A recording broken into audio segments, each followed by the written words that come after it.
One of the biggest swings of the year, without a doubt. Game 1, the grand slam by Francisco Cervelli that gave the Pirates a 5-1 lead, broke the 1-1 tie. They went on to win Game 1 against the St. Louis Cardinals. So the Pirates still involved in the National League Central Division race.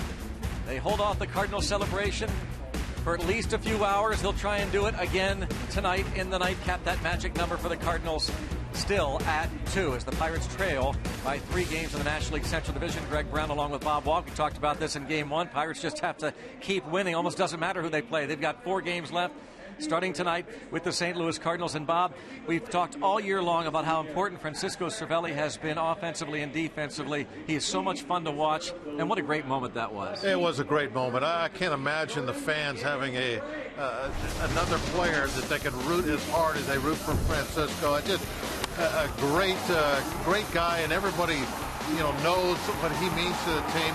He took that low change up and drove it out of here, and the place just erupted. And look how much fun it is for him, too. Like, the hand comes up. I mean, is there a better guy to go up and wave to the crowd than Francisco Cervelli? Perfect. No way. Hey, I don't know if he's got to be perfect, but Charlie Morton has the opportunity tonight to go up against Tyler Lyons and the St. Louis Cardinals in another must-win situation for the Pirates. Charlie Morton has been good sometimes, not so good in other times, and so the spotlight is on him right now. Well, it certainly is. He has to come up with one of those good ones, and at times we see Charlie go out there and just shut people down. That's the kind of game he has to throw tonight. Hopefully Lyons is not out there for very long. I'd like to see this turn into a true bullpen game for the Cardinals. Cardinals and the Buccos playing the second half of this day-night doubleheader. Who will play the hero? Well, we know there's going to be a lot of excitement as the Pirates and Cardinals meet the Bucs in another must-win situation. It's the Pirates and the Cardinals coming up next.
All on Root Sports is brought to you by Toyota. Toyota helps you get the most out of your drive. Just ask a friend who drives one. Toyota, let's go places. And by Barrel Automotive, we're driven to be better. Let's go Bucks. Game 2 here on Root Sports. Pirates win Game 1 by the final score of 8-2. And it'll be Charlie Morton in a moment. Taking him down, and Francisco Cervelli will start a rare doubleheader. Seated next to Ray Searage, umpiring crew. Barry Cederstrom will be calling the balls and strikes, and the crew chief, Eric Cooper, who did a nice job in Game 1, has the second game off. Get to our Rivers Casino tips to win as they exchange lineup cards. Control the hook, Charlie. Get that baby going where you want to. Be able to throw it down and get swings and misses when you're ahead in the count. Be able to backdoor to those left-handers for strikes when you're behind in the count. And chase the lion. I mentioned during our open, get Lions out of there early and really start them having to use that bullpen as quickly as possible. And maybe let Charlie play with a little lead. Let him get on a roll. Similar to what happened in Game 1. Cole really got on a roll and could really challenge that strike zone.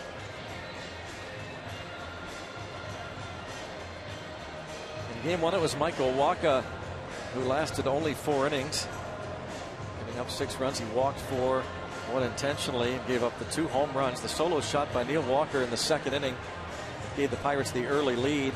Cardinals tied it at the top of the 4th, and then the big grand slam by Cervelli. Pirates added on from there and went on to win fairly comfortably 8-2. Now, you've watched a lot of this season series and know that that's not the norm. The Pirates and the Cardinals play tight baseball almost every single night. A lot of one-run affairs. They are 9-9 in 18 games played this year. The Pirates have won 6 of the 9 played here at PNC Park.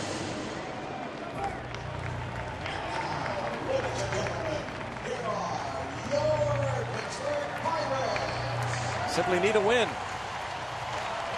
And as big a start as it gets for Charlie Morton. Go back to the divisional series. He was matched up 2 years ago against Michael Wacha and pitched a good ball game.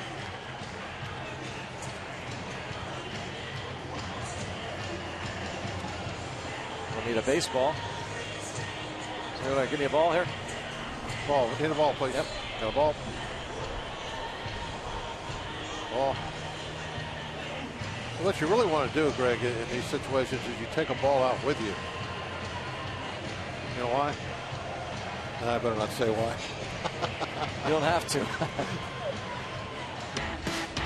Take a look at the Cardinals starting lineup in Game 2. It is Matt Carpenter, who homered in the first game. John Jay, a .409 career hitter against Morton.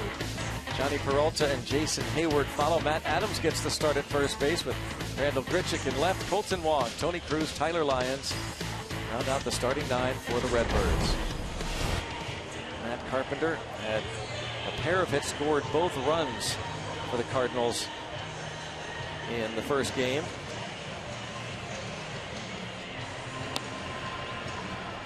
Charlie's numbers. Win. 23rd start of the year. Started the season way back. The reason for the short innings and the short starts was on the DL when the season started. Wrapping it up now with number 23 on the year. Trying to get in those that win column for the 10th time. Everybody likes double figures and wins.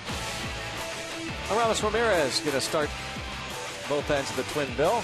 Across the diamond, it's Michael Morse at first base. Jordy Mercer, Josh Harrison up the middle. And it's Marte McCutcheon, Polanco in the outfield. Left to right, and Francisco Cervelli catches Charlie Morton. Michael Morse, big right-handed hitter. It's the start against the lefty. Tyler Lyons. Cervelli behind the plate. Josh Harrison over at second base for the Bucks. Again with that left-hander Lyons on the hill.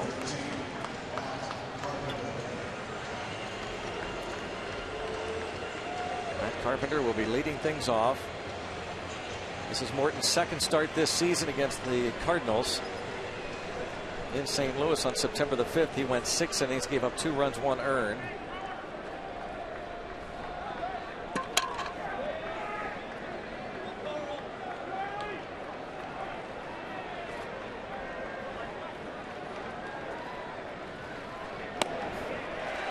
underway.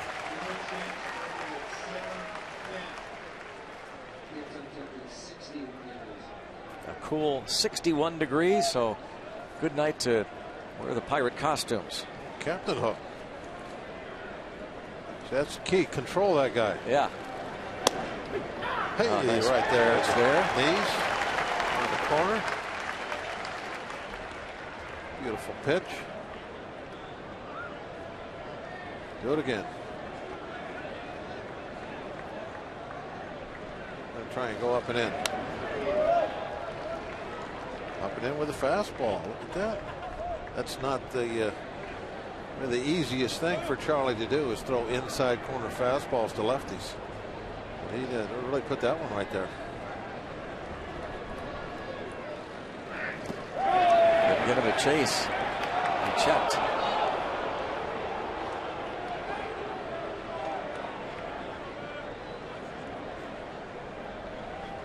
.95 strikeouts and 127 innings for Morton.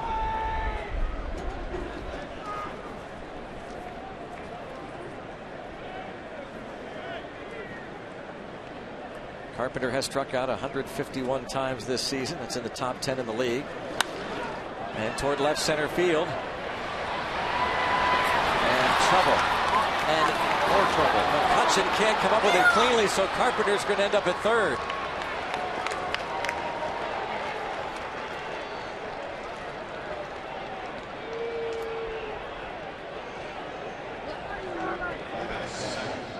Triple for Carpenter to start the game. Well, when the ball left the bat, it's high enough. I kind of thought maybe, somebody'd be able to get there and catch it. That didn't happen.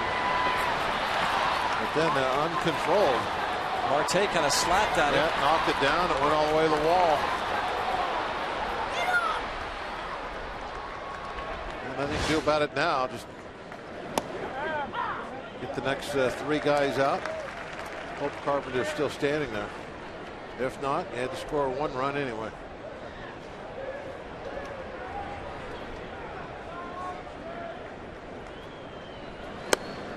Yes, he did. He'll appeal.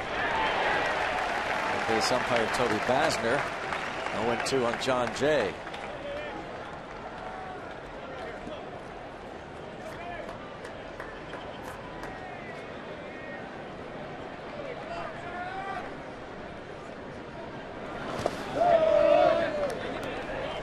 Nice job by Cervelli.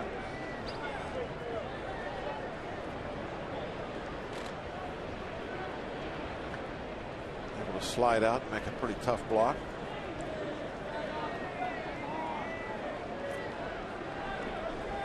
Claiming it hit John Jay. The Cardinals are. They're going to challenge it. Yeah, they are.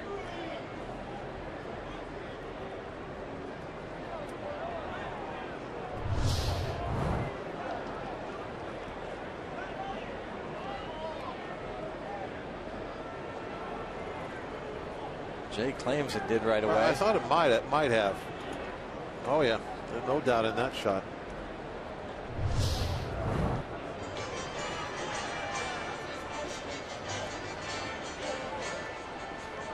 Well, it was a real nice block then because he had to block a Karam. Shouldn't take too long. How many times have we said that though this year? Too many. This shouldn't take too long. But the second shot that we looked at was, I mean, it was obvious that it hit it.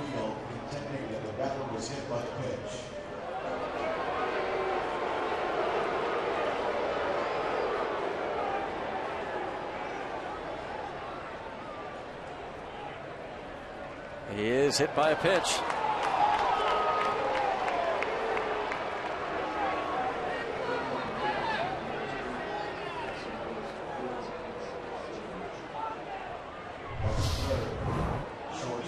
There's the look where you can definitely see it brush the uniform. I think that was an instance where if you had the high pants, you didn't get hit.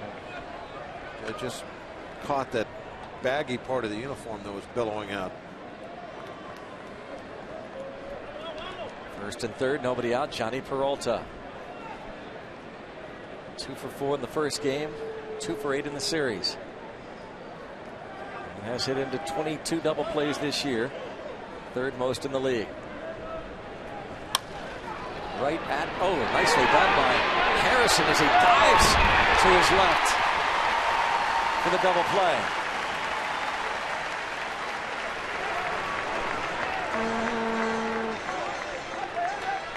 One nothing Cardinals. This is a trade I think right now you'll want to make. It looked like Jay kind of had a move to his right at first, and that probably is why he had to dive. Lucky he didn't have to dive very far. That ball was hit very hard. One hop shot. Jay did an amazing job getting to the shortstop so quickly on a hard one hopper like that. 1-0 Cardinals. Morton's 23rd start. He's allowed 22 first inning runs. Falls behind Hayward 2-0.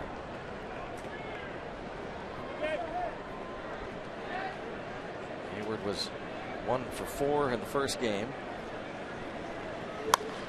That's in the right. A base hit for Hayward.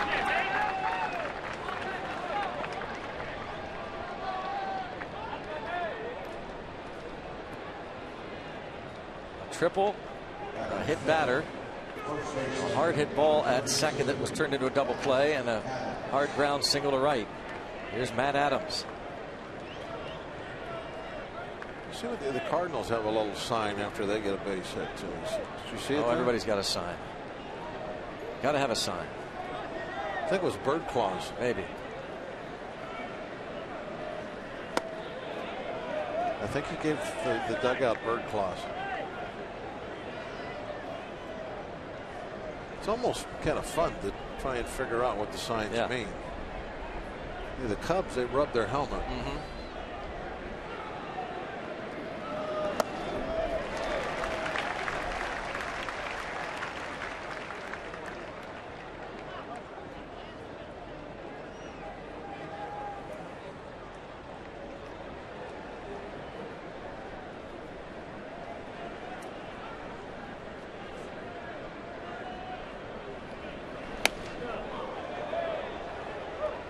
Almost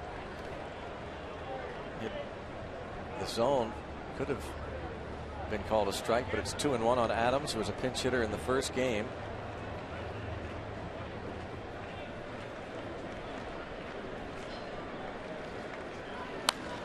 This ball lined toward right field, and that's a hit. Polanco better hurry. It kicks past him. Runner going to be waved home. It's 2-0 St. Louis. Not a good start for Charlie Morton.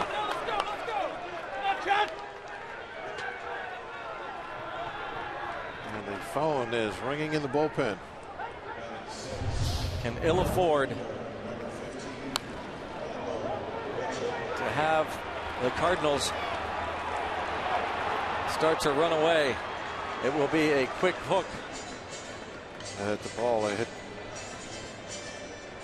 right there at the very bottom. I think it was a little concrete curbing. That's why it bounced back so hard. And Hayward, look at that. Did you see his eyes the entire time? Even once he crossed the plate, he never looked back to see what was going on. Just concentrate on right in front of him, picking up a good job. Carpenter did that Monday. Yeah. Something that they do very well. Yep. Don't look back, just run. That's really going to start if you look back. Yeah. Slow yourself down too. Worley starts to get loose. Randall Grichuk at the plate.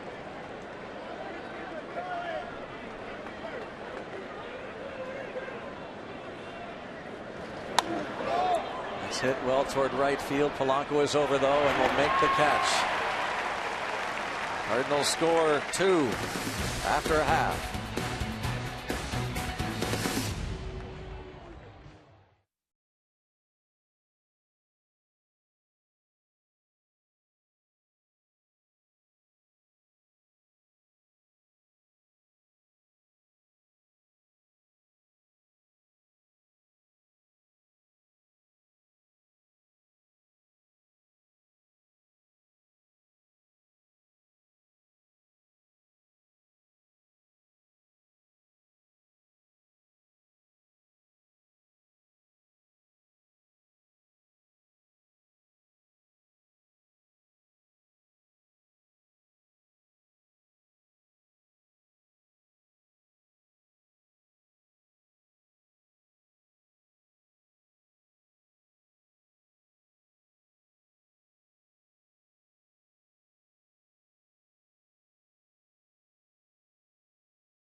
first.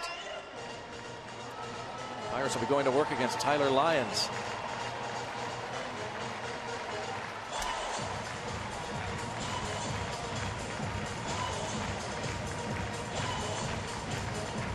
Getting ready to face the lefty, who will be making his 8th start, his 16th appearance. There are the numbers for Lyons. You see that he's split between those starts and coming out of the bullpen.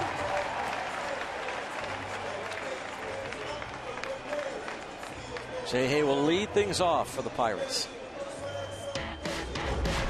And the lineup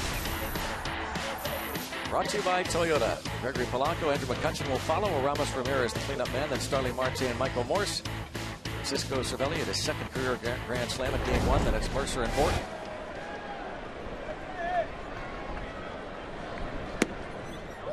This is Carlos Martinez's spot in the rotation, but Martinez was hurt 2 starts ago, shoulder injury.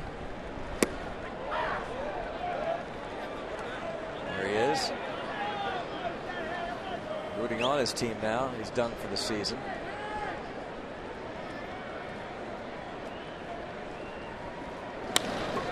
It's hit well toward left center field, but it's going to hook and carry out to Grichuk.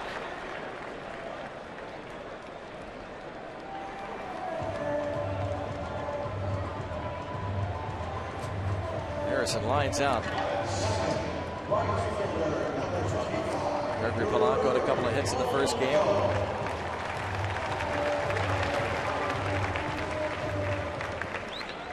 Against the Cardinals this season, no one has more hits than Gregory Polanco, our Barrel Automotive league leaders. Starling Marte, see his number 21. I mentioned in game 1 that the Pirates would like to try, and if they can, hit the ball toward Carpenter. In this case, bunt it toward him. He's trouble throwing, as does Grichuk. Randall Grichuk. You've got 3 guys really that don't throw that well. A couple of guys injured in Grichuk and Carpenter, and Tony Cruz behind the plate. Carpenter really not tested in game 1, and Grichuk did not start in either of the first 2 games of the series. Pirates did steal a base against Cruz in game 1.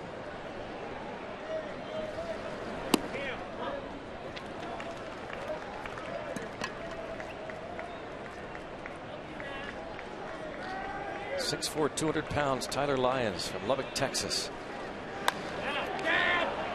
Popped up to the shortstop. Peralta, 2 outs.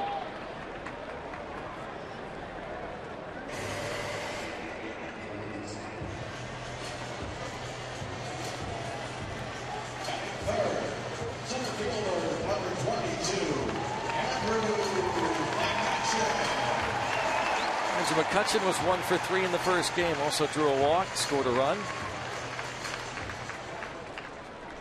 2 for 6 in the series.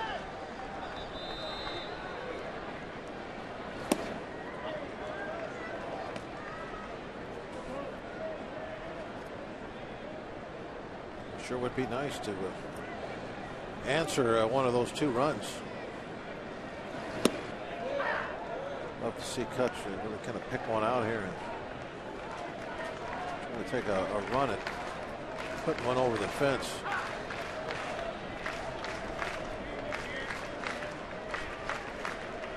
Lyons has allowed 10 homers in 50 innings.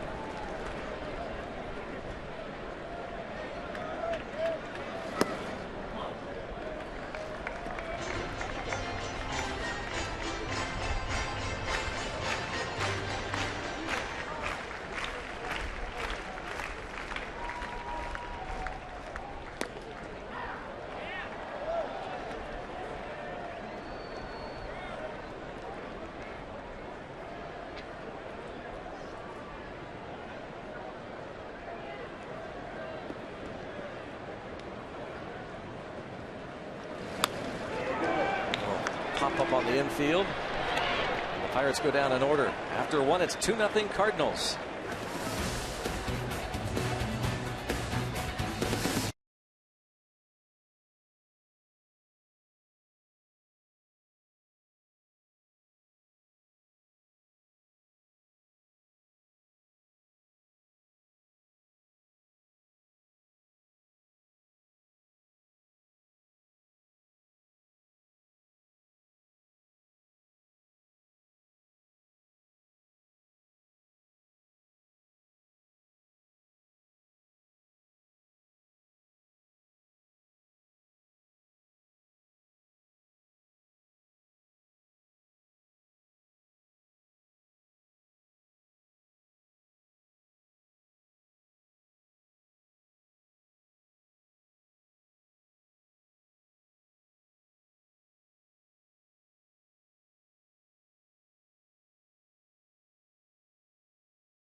Piscotty back in the dugout after that frightening collision. Our Allegheny Health Network injury update, taken off the field on Monday after that collision. Stayed in the hospital overnight for a head contusion. And Stephen Piscotty talked about it between games today. I feel very fortunate. This is definitely going to sideline me for a few days, but I feel so fortunate. It could have been a lot worse. Watching that, and glad that I have good news to report now, and my family is calmed down a little bit, and I feel very fortunate. Pretty unbelievable that he is. Well, he's in great spirits, obviously, and as he said, very fortunate, and apparently going to be able to play perhaps this weekend in Atlanta. And a big part of the success of the Cardinals, the rookie Stephen Piscotty has been, as they have overcome so many injuries.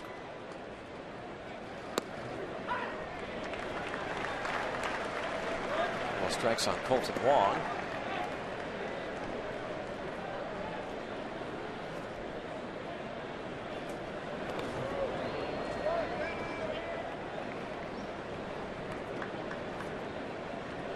Wong was 0 for 4 in the first game.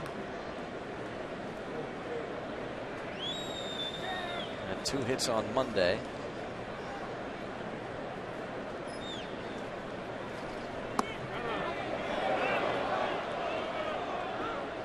Now Morton does not get that call. It was close. He tries to bring it in over that back door. That's pretty much where he wanted to throw it.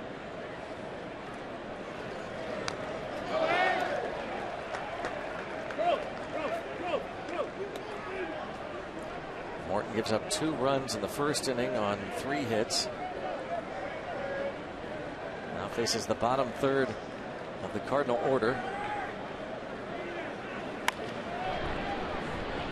Morse thought about going for it, now gets to the bag. Harrison throws out Colton Wong.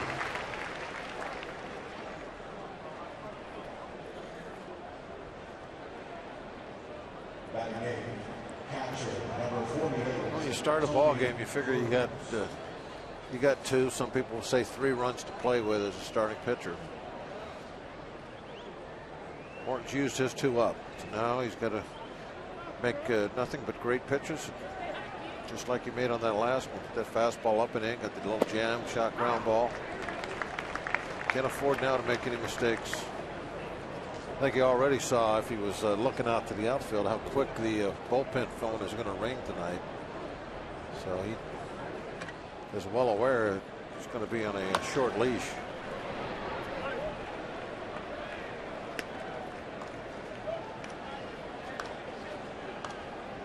Tony Cruz hit the ball hard all 3 times against Garrett Cole in the first game. Ended up with a pair of doubles. All 3 at bats to deep center field.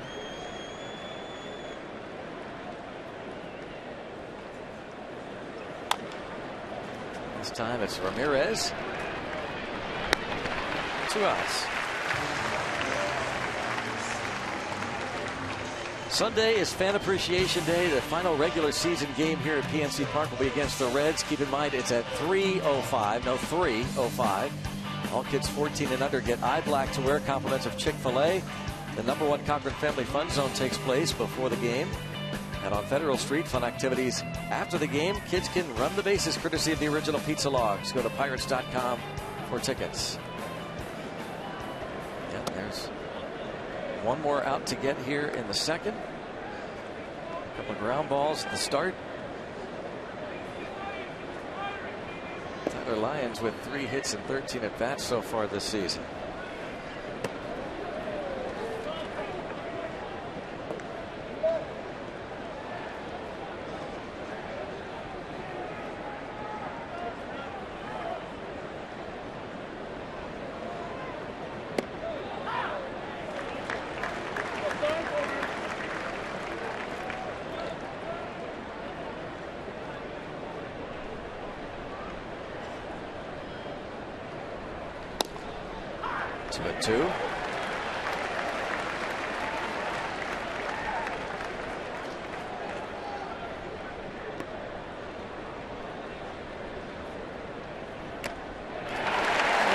their second inning for Charlie Morton.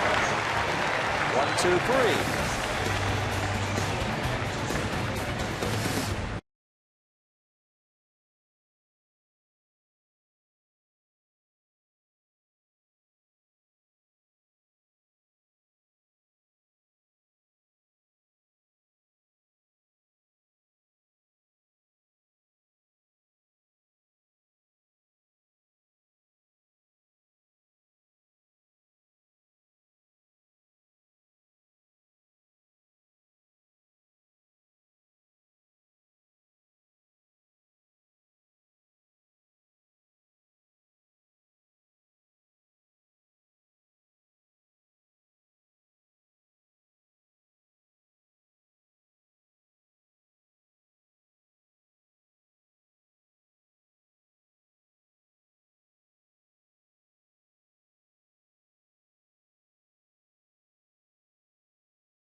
The Panthers head to Blacksburg to battle the Virginia Tech Hokies. It all kicks off live Saturday at noon on Root Sports.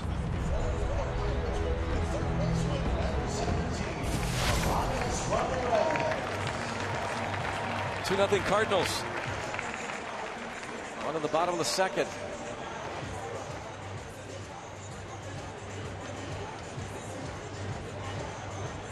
A lot of folks in Pirate garb. Some just enjoying some more cotton candy.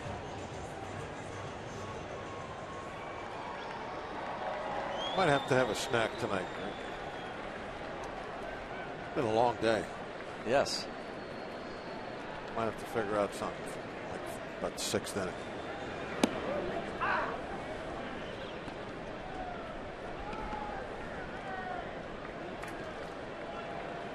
Probably not cotton candy though. Pop up the other way, shallow right near the line, fair ball, base hit.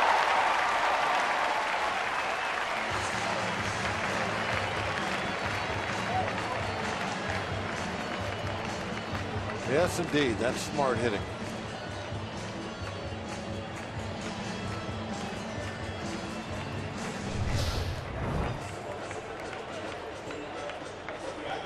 Hit it where they're not.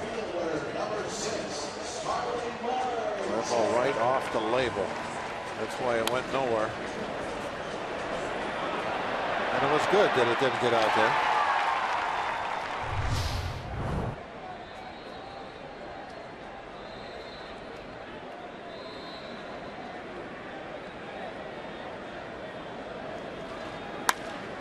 Wow, hit so hard. A double play, 6-4-3. Marte's tough to double up, but not when he hits him that hard right at him. And Peralta has this in his glove. Marte's hadn't got out of the box yet.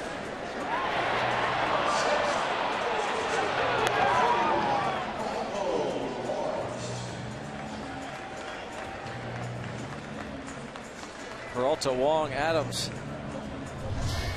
Work was done when Peralta was able to flag it down. Now Michael Morse.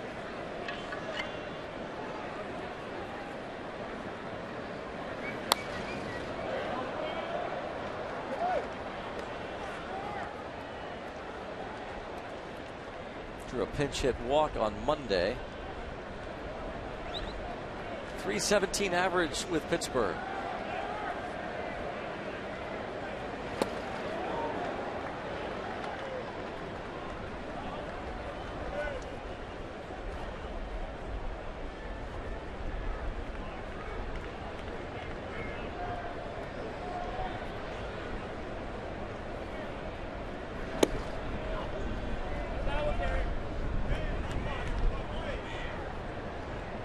Francisco Cervelli is on deck.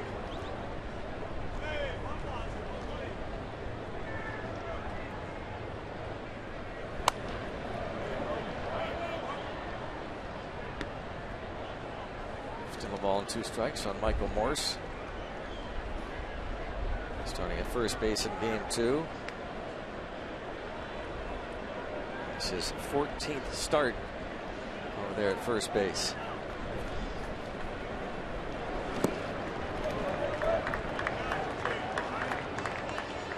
He worked around Pedro Alvarez for the most part earlier today in the first game of the series on Monday. Alvarez drew the intentional walk in game 1. Mike Matheny decided to load the bases, and Francisco Cervelli followed with that grand slam. Well, the other way, and it is a foul ball as Michael Morse came close to an opposite field home run, or at the very least a ball off the Clemente wall. When somebody like that hits it down there, you're never sure. They didn't really have to hit it all that well because of the power.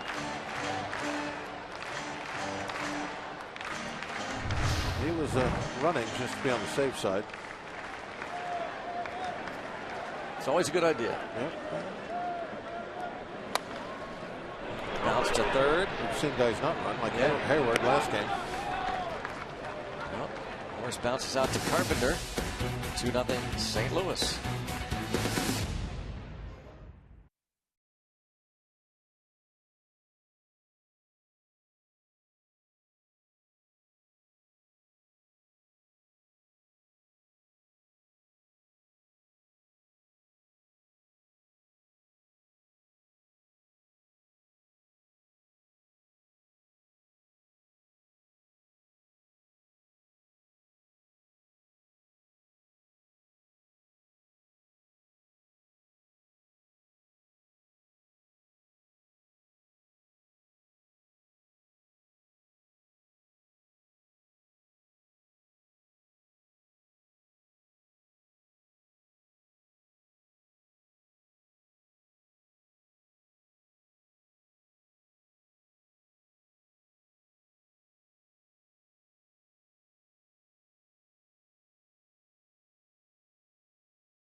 Root Sports is brought to you by the Chevy Cruze and your Western PA Chevy dealers. And by Day Automotive. We're going to make your day. Let's go Bucks! 2-0 St. Louis. And top of the order for the Cardinals. Matt Carpenter, who started this ball game with a triple. The Cardinals scored 2 on 3 hits in that first inning. Cardinals have the champagne on ice in the visiting clubhouse. They win tonight. They win the Central.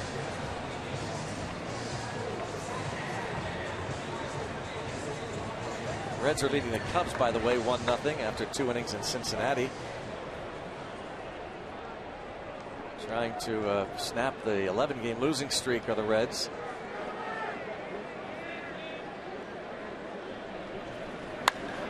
Wow, Carpenter jumps on that first pitch. And again, extra bases for Carpenter. Seems pretty locked in, doesn't he? Hit the ball in the river, game 1.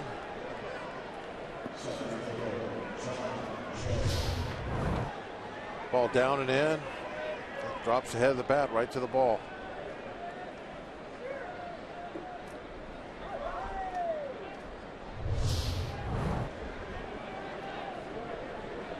little bit appears to be the classic lefty with that swing. He likes that ball in the down and in corner of the strike zone.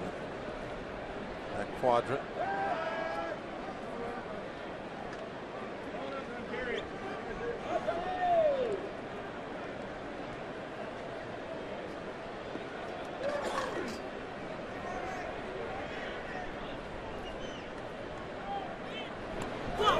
Jay's hit by a pitch.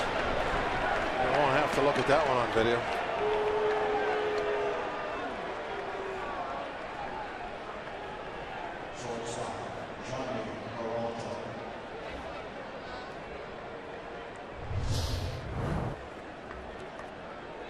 Yeah, that one got him a little bit better than that one in the first inning.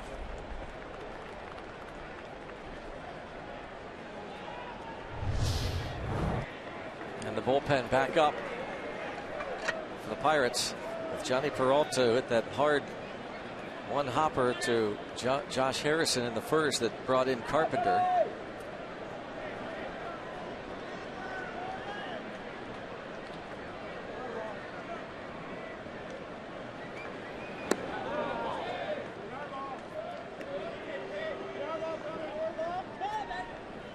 Might turn out for the best hitting Jay. Peralta can get a ground ball here. You get a double play. Jay was going to move the runner along.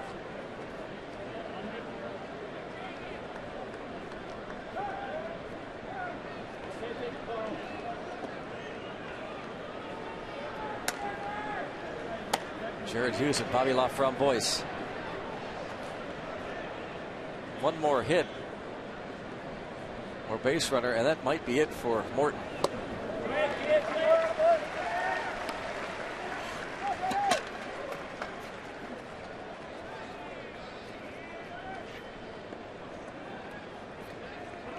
I think you're right, Greg. Right to the phone.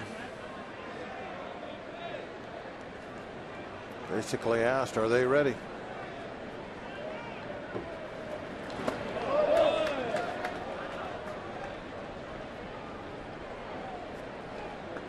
Two and one on Peralta. It might even not even take a hit. It might be an out. Yeah. This might be his last. Yeah, with Hayward coming up, maybe he brings in LaFramboise. And Adams next. He may go to that right now. Yeah. That's why I'm thinking he went to the phone to check, see if they're ready. Now it's 3-1.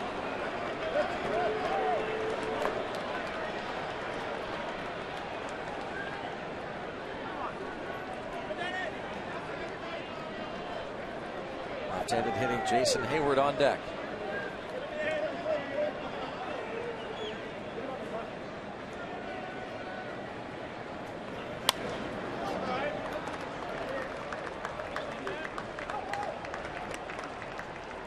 Wouldn't it be interesting if he does get Peralta even a pop-up, one out, or even a double play? If Clint Hurdle decides, regardless, one or two outs, that he goes to LaFramboise. Now they are loaded, and that is going to be it for Charlie Morton, it would appear. Yep. Bases loaded, nobody out.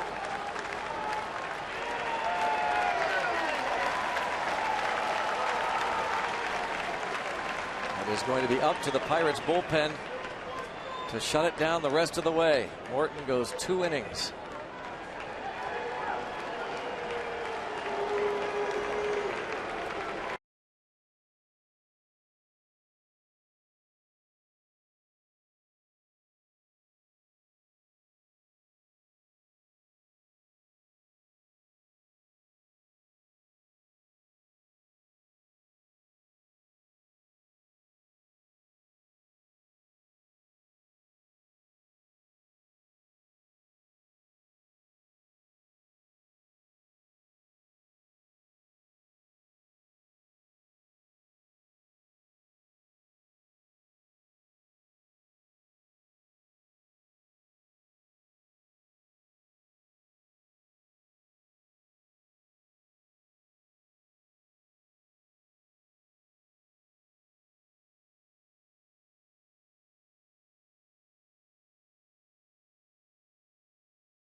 of the Pittsburgh Pirates and may not be reproduced or retransmitted in any form.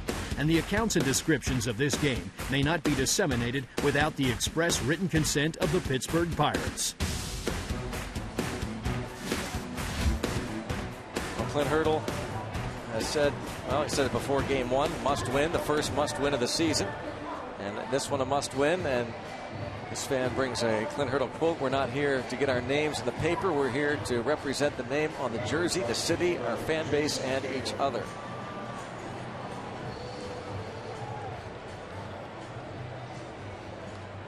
I'll need Bobby La Framboise to get Hayward and then Adams.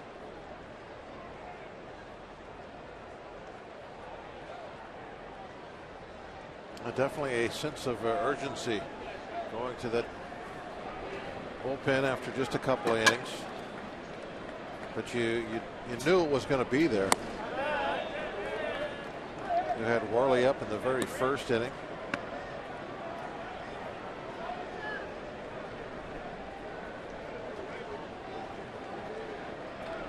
It is obviously all hands on deck right now. Kind of hoping that it would be the Cardinals that would get into that bullpen type game where they were going to have to be mixing and matching all night long.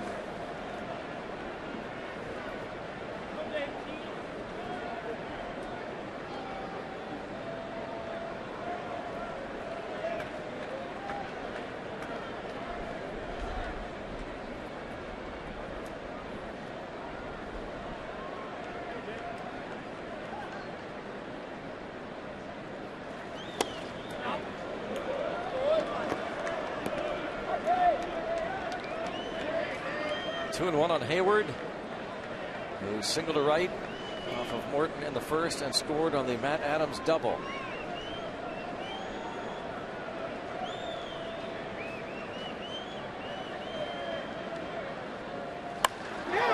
Driven deep, and Jason Hayward has hit a grand slam. 6-0 Cardinals. An emphatic line drive, home run over the right center field wall, and the Cardinals take a big step toward capturing the National League Central Division.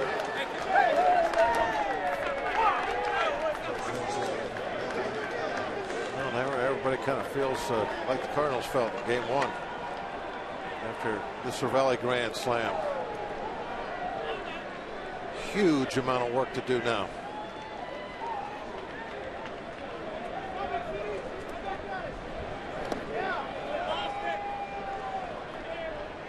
Fastball bouncing way out in front of home plate.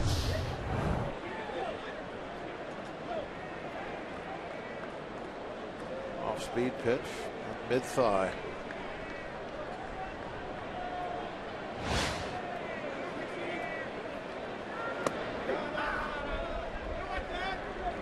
Jason Hayward's 13th home run of the year. It's a grand slam.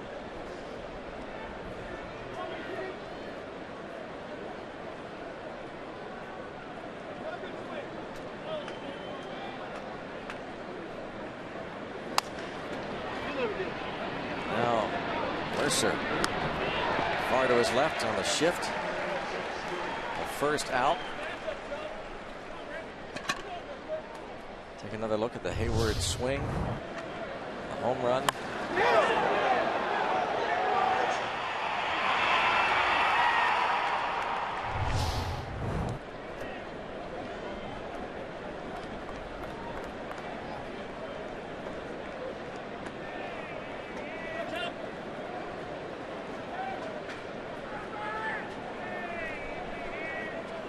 Like Hayward given a pretty extensive scouting report.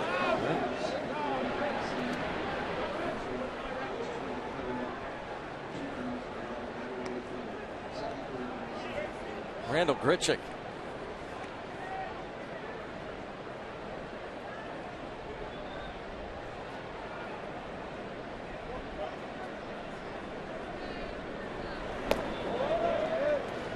(2-0).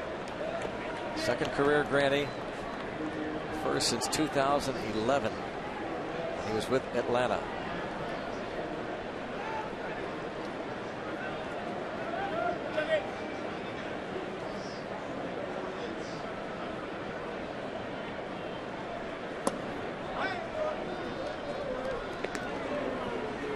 Charlie Morton gives up 5 runs in 2+ innings.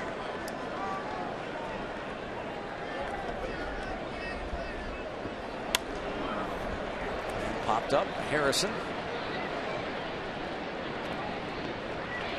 2 outs.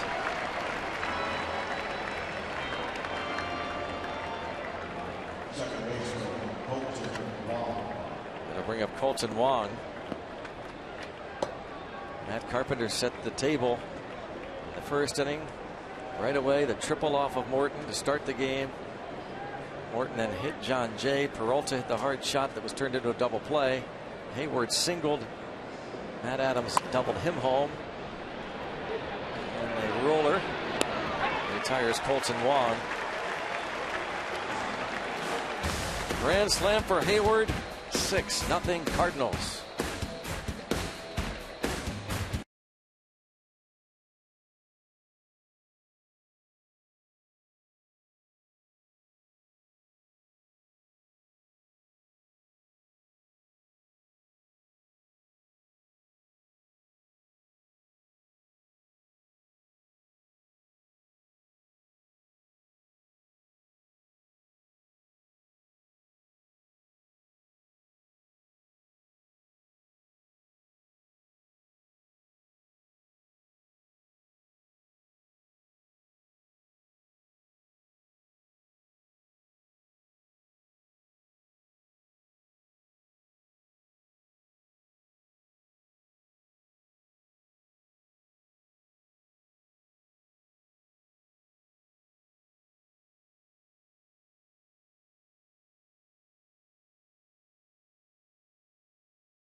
Hayward grand slam has a large crowd quieted.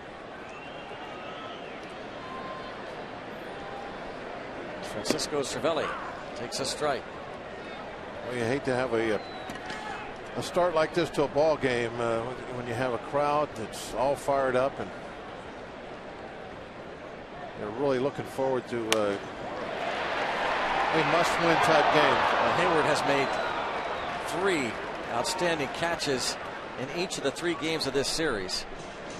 All sinking line drives coming down in front of him.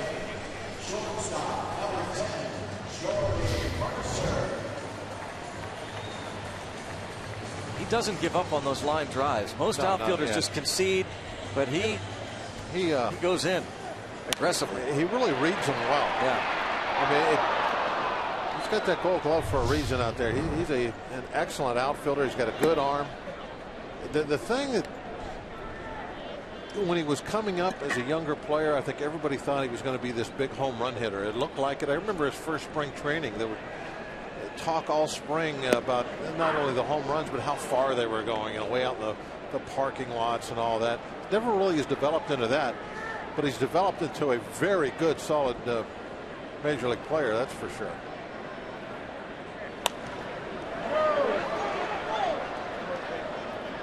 The Cardinals really had that need for somebody like him.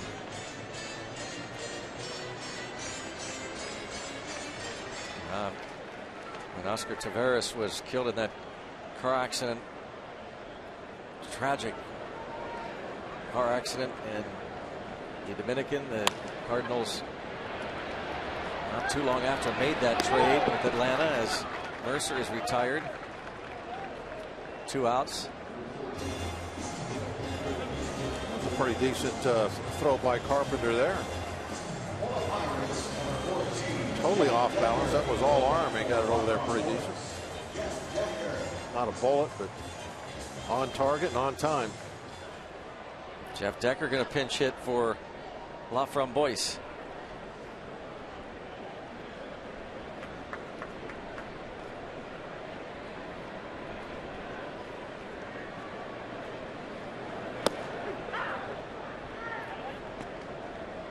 This is exactly what the Cardinals needed for Tyler Lyons. Joe Blanton going to be coming on.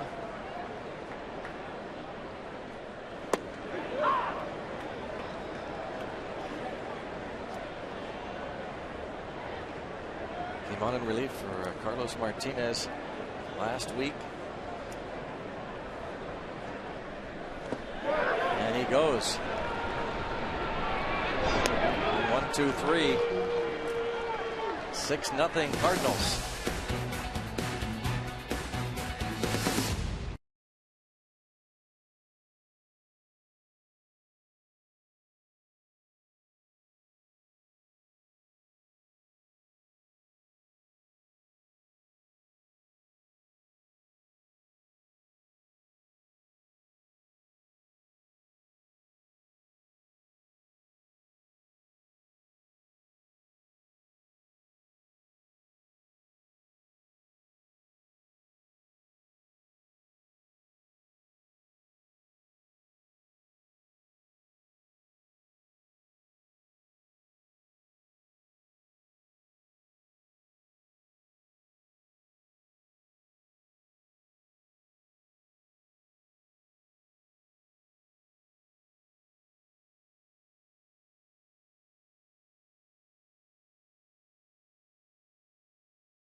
.705 start, and after the game's a belly fireworks show, and everyone takes home great prizes on an 8-park scratch and win Saturday. Plus, all fans will take home a 2016 Pirates magnetic schedule.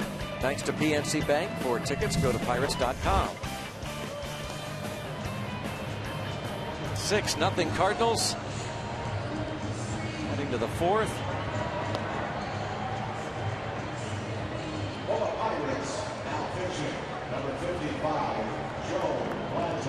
Joe Blanton will be the new Pirates pitcher.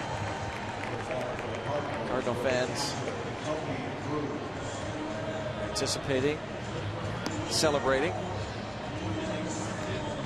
Pirate fans I don't think that one was still anticipating. I think he's already celebrating. He's on his way.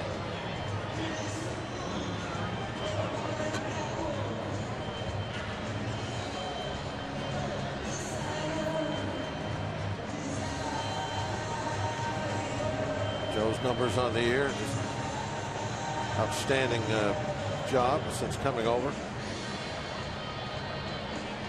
mean, you couldn't ask for a guy to come over and throw out of your bullpen and put up better numbers than he has.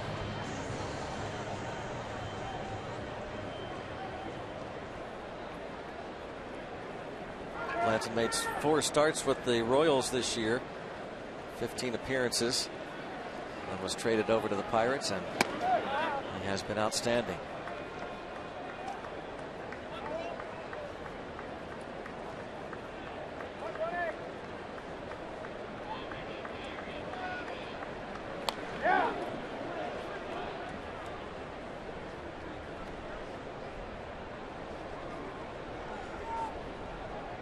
Blanton pitched an inning on Sunday night in Chicago against the Cubs.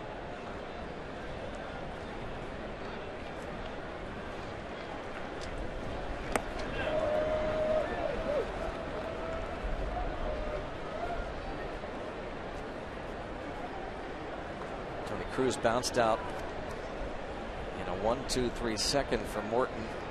It was pretty much the highlight for the Pirates starter. Did not get on track. And now Blanton falls behind 3-1.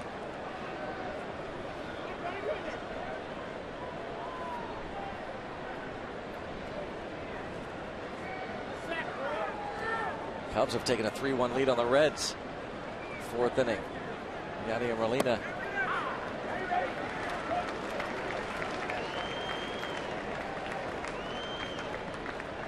dug out with John Jay.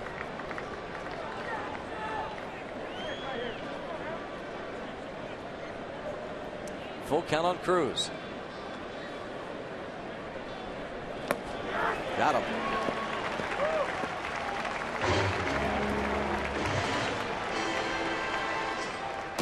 We want to see your strongest fan photo. Use the hashtag #PitDataStrongFan, and you just might see yourself in an upcoming broadcast. Brought to you by T-Mobile.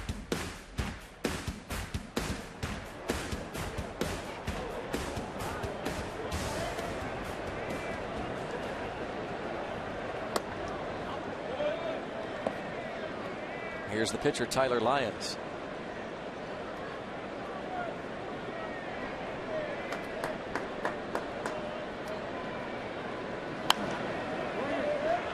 Tyler Lyons so far giving them what they probably thought they were going to get out of Walker. One hit shutout through the first three.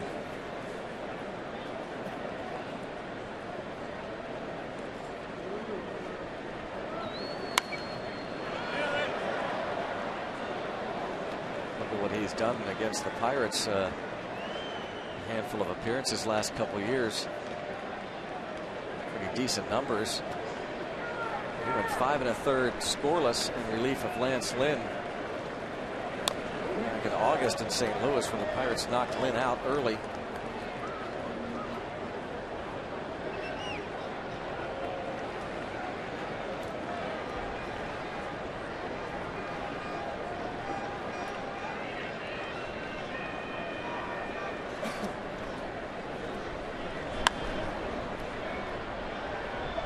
Still 1-2. 6 times Lyons has faced the Pirates in his career, 3 as a starter.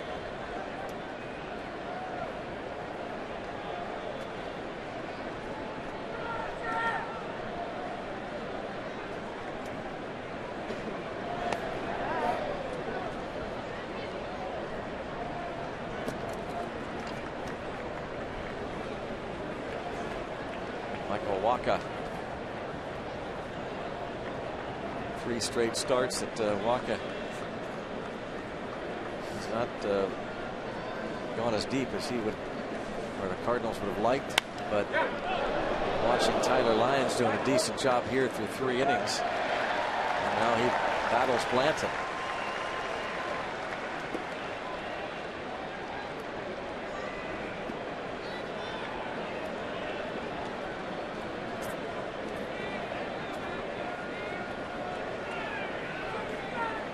Garrett Cole was the winner in Game 1.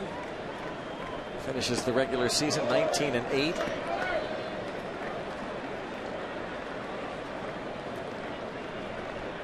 Seven innings, 2 runs. Didn't walk a batter, struck out a pair. Morales Ramirez throws out the Cardinal pitcher. Cole really, regardless of what happens in the playoffs, very strong year, made all of his starts, threw a ton of innings. absolutely pitched like the ace, the horse of the rotation that I think everybody expected of him this year.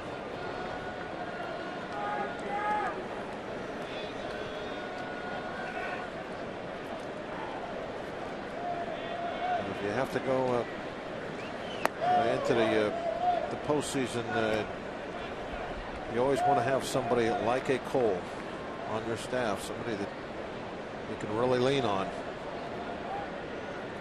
And he has proven all year that he's our guy.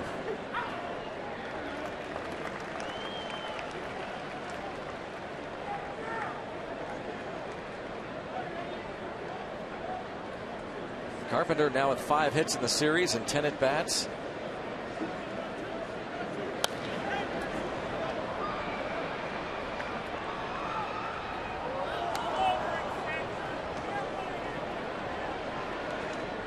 Started out Monday night, was 0 for 3, then singled in his final at bat. Earlier today, doubled and homered in 4 trips.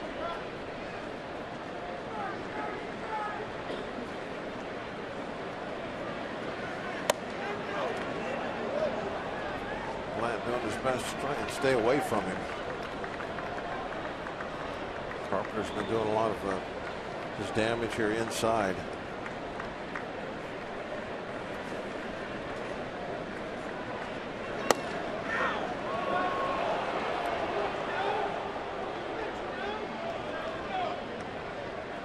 Tried to trick him after first 4 pitches away. Didn't get a call.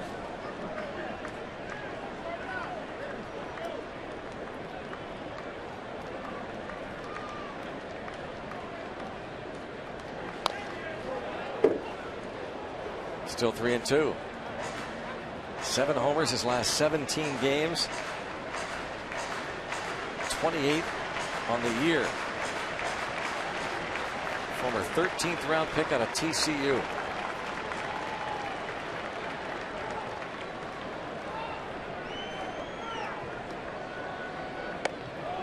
Draws the 2-out walk.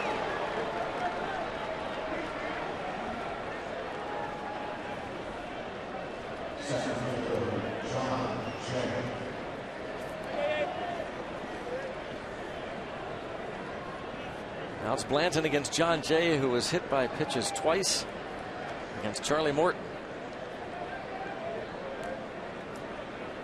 One just grazed him, the other got him right in the thigh.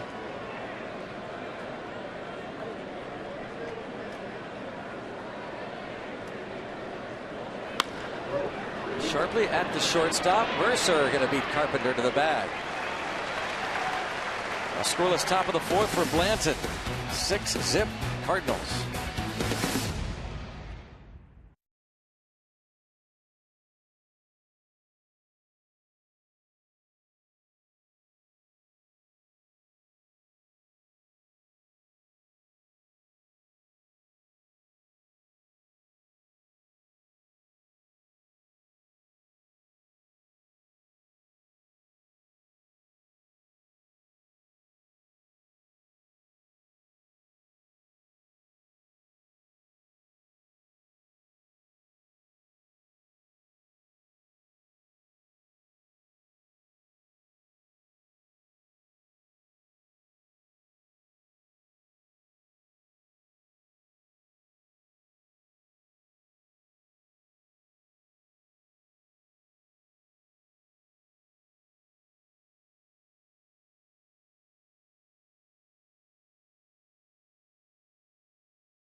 Pirates play their final game of the regular season against the Cubs. Willie Stargell homers in the 5th, gives the Pirates a 3-0 lead.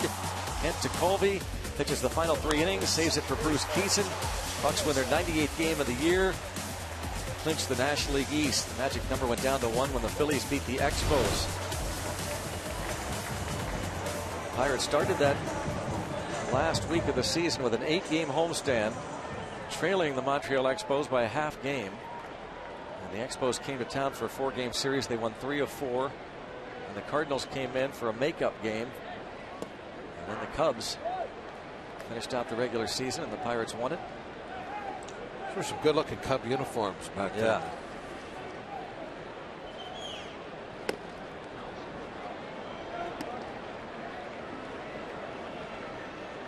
Adam Wainwright pitched in relief in game 1, back since his April injury. And this is lined toward right field, and there's Hayward. Harrison has twice lined out to left center in the first inning. This time the other way to Hayward.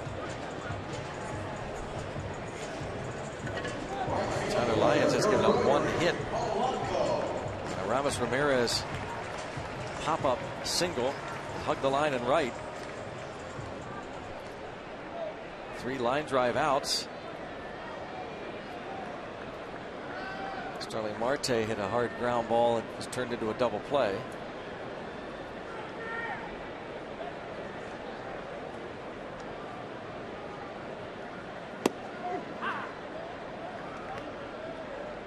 Well, that's one of the things that can happen when you're throwing strikes. You can get some atom balls. Yeah. Give yourself a chance when you're not throwing strikes. Not much you or the defense can do.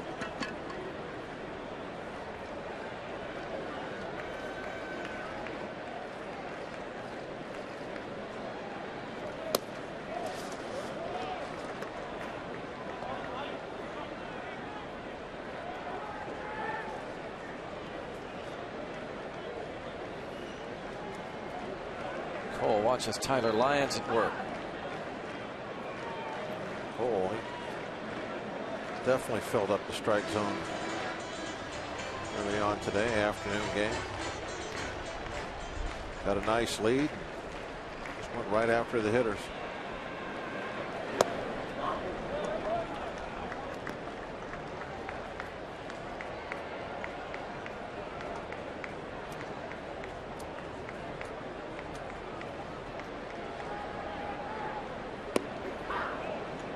Wow. Strikes him out looking.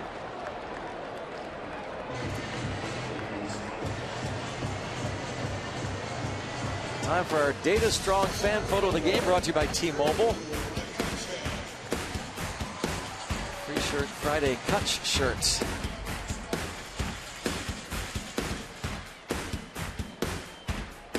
See Jersey and her friend, Hein Richland. One more Free Shirt Friday this Friday when the Reds come in.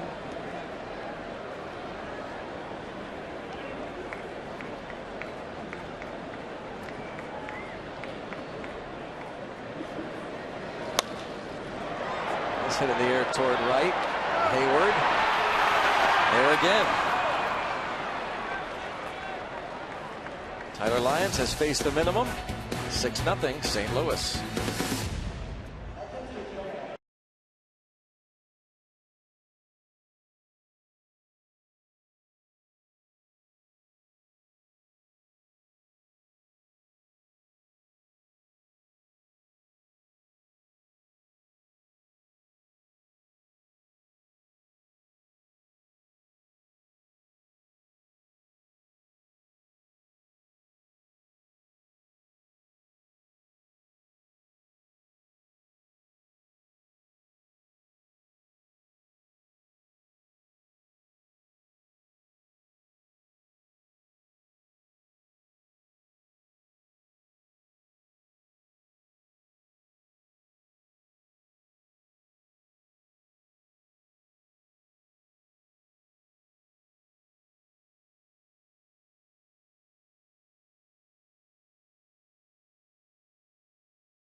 At PNC Park. And you see in the middle of your screen, familiar WTAE TV news anchor Wendy Bell with her family, including her 7-year-old son Christopher.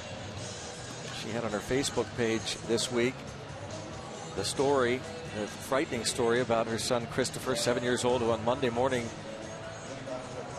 was running out from behind a school bus and was hit by a car, and obviously spent so much time in the hospital, but is going to recover.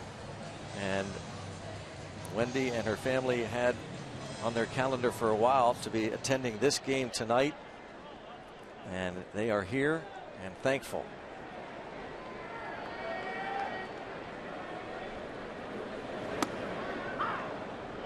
She said on the Facebook page that she would be with her family out in right field, hoping that Gregory Polanco would have a big game. There's still time for that. Roller to third. Peralta is retired to start the 5th. Joe Blanton. Yep. And it will have to be in the form of a big comeback. We need 4 wins. Yep. Need 4 wins and a whole bunch of Cardinal losses. Need to win tonight. And the Cardinals have to at least lose 2 or 3 in Atlanta.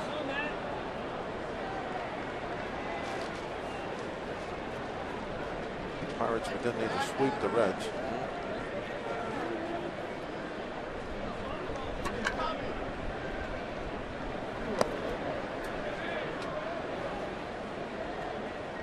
Jason Hayward hit the grand slam off Bobby LaFramboise.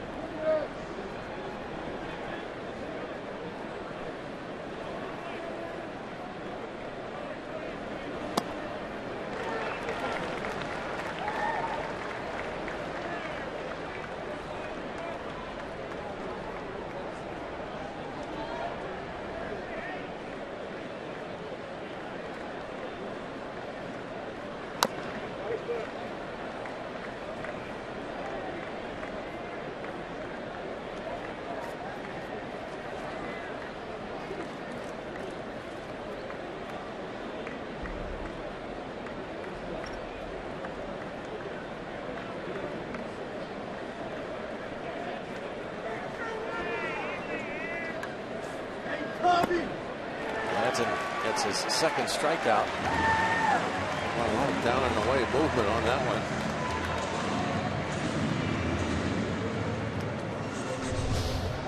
It's almost like a cutter or slider from a left-handed hurler. Let that ball go down and away.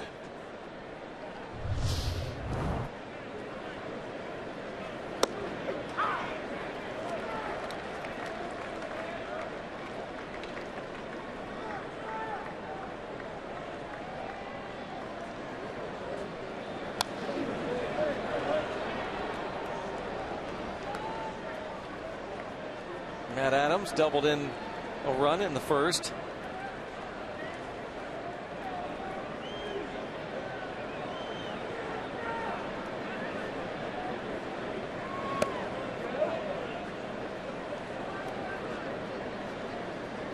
Second inning for Blanton.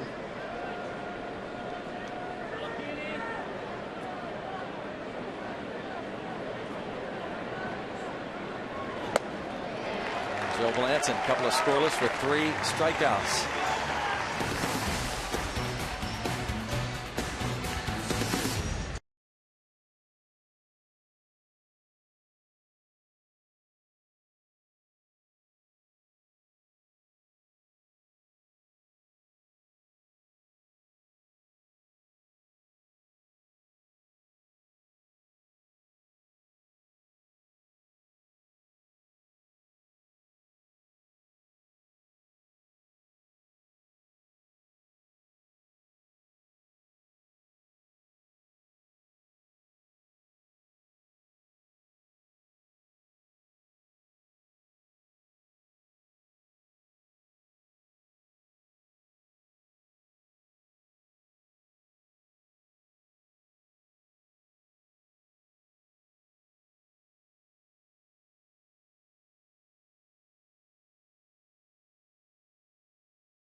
Baseball on Root Sports is brought to you by Allegheny Health Network. Health for all. By Kenny Ross, Just Ask a Neighbor. And by Levin's, the official furniture and mattress supplier of the Pittsburgh Pirates. For the best quality, service, and value, shop Levin's. Let's go Bucks! 6-0 Cardinals. Need a little help. Pirates need to mount something quickly, start to dig into that lead.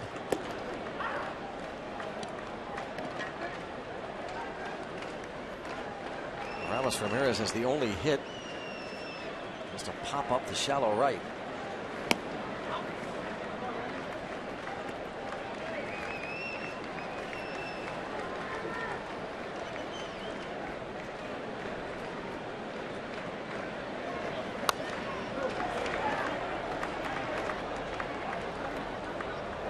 Ramirez, Starling Marte, Michael Morse here in the 5th.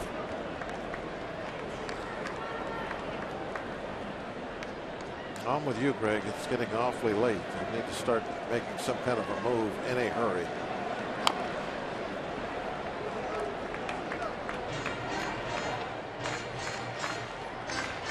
He gets to string together some of those hits like Ramos got. Yeah. A couple little pop flies fall in. Now we're going to need another Cervelli moment. Somebody's going to have to hit a home run with guys on base to get us back into this game immediately. It's getting where you're running out of time. You can't chip away. No chipping away. A couple guys on. Somebody hit a home run.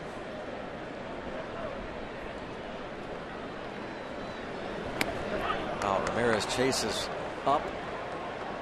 Well, he's throwing some strikes up there. You have to swing at that pitch. Yeah. And it might not be what you want to hit. You might not want to hit the ball up there. But when he's throwing those borderline pitches and he's getting some calls up there, you can't take it. You know, maybe with no strikes or one strike, you don't want to hit that pitch. But when you have 2 strikes, you got to swing. Really, right now, down by 6, you don't want to swing at anything until you get a strike on you. The bad part of that is that Lyons is going to get ahead of you because he's not being very wild, but you have to do it. You can't just go up there and not make him work and take chances at quick, easy at bats. 50 pitches, only 15 out of the strike zone for Tyler Lyons.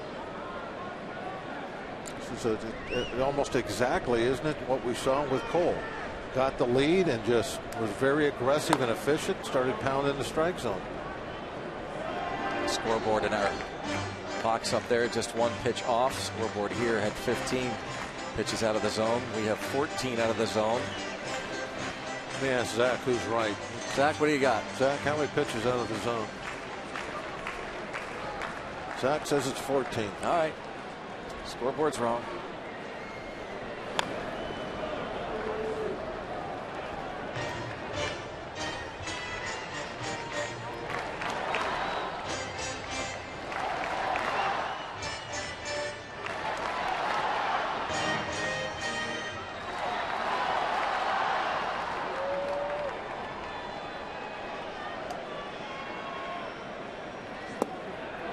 Another strikeout. 4 Ks for Tyler Lyons. 1 hit. Bucks and Reds meet on Friday. First 20,000 fans get a Pirates t-shirt, compliments of Service Link. Enjoy food, live entertainment, and the Line and Krugel Bar before the game at the Friday night block party on Federal Street, presented by Barrel Automotive. For tickets, go to pirates.com/free shirt Friday.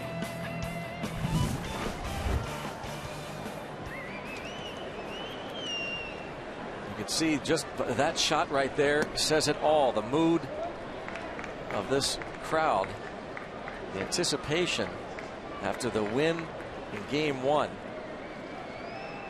A lot of excitement, but air out of the balloon early. The Cardinals scored twice in the first, and then the Hayward grand slam, and now Lyons just going to work. He falls behind 2-0 on Michael Morse and decides to take a little walk behind the mound to regroup.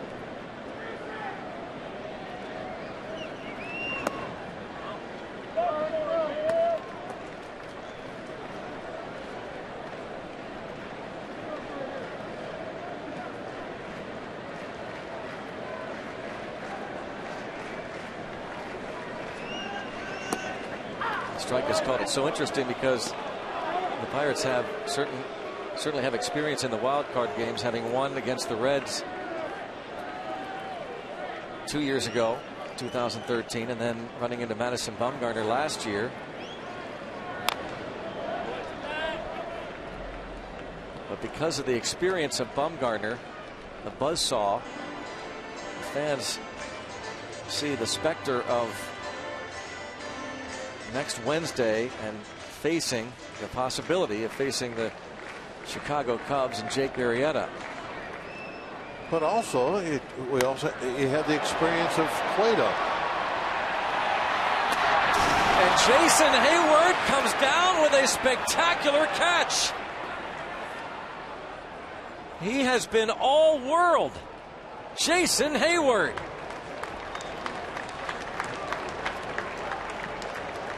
Robs Michael Morse of extra bases.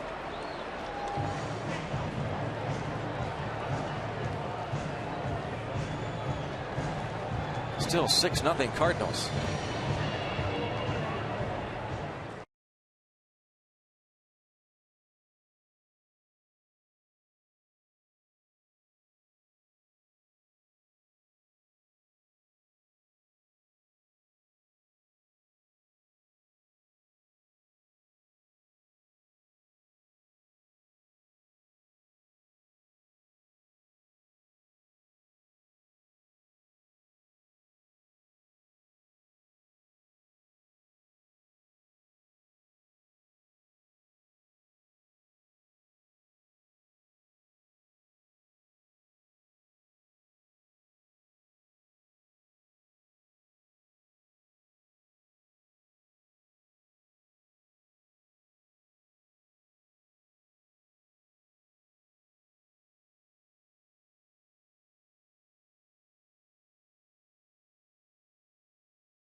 The UPMC scoreboard shows the Cardinals leading 6-0, and the Pirates trying to get something going in the bottom of the fifth. Michael Morse driving one to the wall.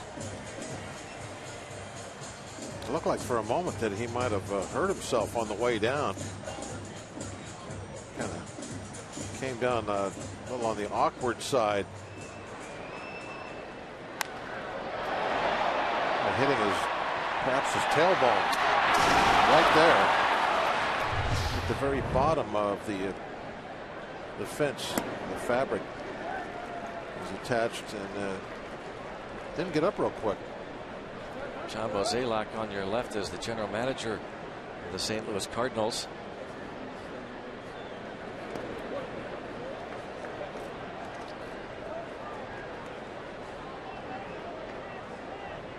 Bill DeWitt next to Mozeliak on this trip, wanting to celebrate with his Cardinals team. DeWitt, the CEO and principal owner.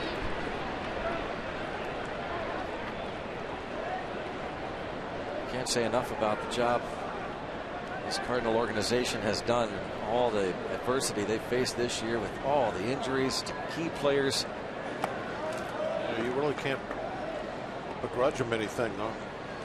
The numbers they've put up, looking at their record and thinking of the injuries they've had to fight through, their pitching staff, regular players.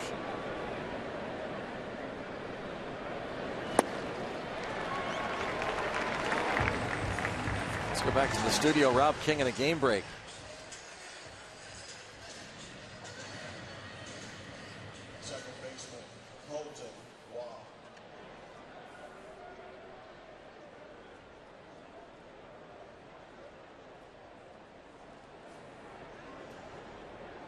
All right, Rob, thanks. The Pirates are at this moment 3.5 up on the Cubs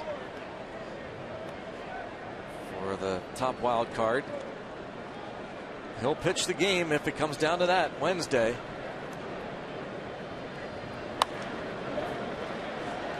We were talking about that just as Hayward made that catch at the wall here. Remember how Cueto always dominated the Pirates. Lots of tough times with him, but you were able to go out and they were able to go out and beat him. I guess the mood setting is a little bit different because the Pirates and the fans just thrilled to be in postseason play. Oh, I agree with that. But atmosphere, and Cueto was not 100%. I'm just pointing out that it's. I'm just looking at anything can happen. Last year, Bumgarner, the Pirates had beaten Bumgarner in San Francisco. In fact, one of his worst outings of the year. And nobody could foresee the postseason that Bumgarner was going to have. But another thing, too, we didn't have Cole on the mound either last year. Right. That was going to be my point, that the Pirates decided to pitch Cole on that Sunday against the Reds with a remote chance of winning a division rather than saving Cole and pitching him against Bumgarner. Who knows how that might have turned out. I hear so many people say, well, you weren't going to win anyway the way Bumgarner was pitching. That's really not fair to say, because if you're matching zeros with a guy, and we saw Jay Happ the other night have to be lifted for a pinch hitter. Yeah, you have to, if you have a scoring opportunity, you got to make a change. You have to try and score that run, and maybe now you're in the bullpen. So, but the Brandon Crawford grand slam early on against Edinson Volquez. That's the beautiful thing about National League Baseball. One of the many beautiful things about National League Baseball is that there's a way of getting that star pitcher out of the game. And that's just by out pitching him and making the other team make a move. Force their hand. Yep. Try and get some offense going.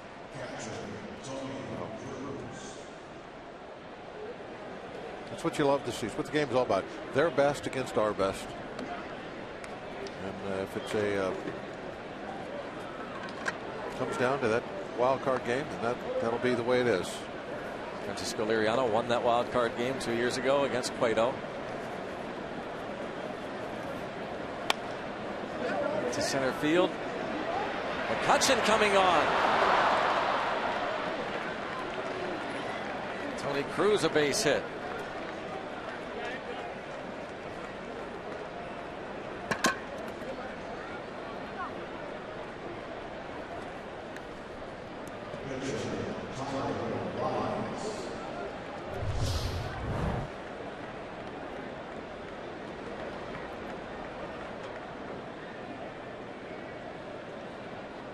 Allegheny Health Network Supermo.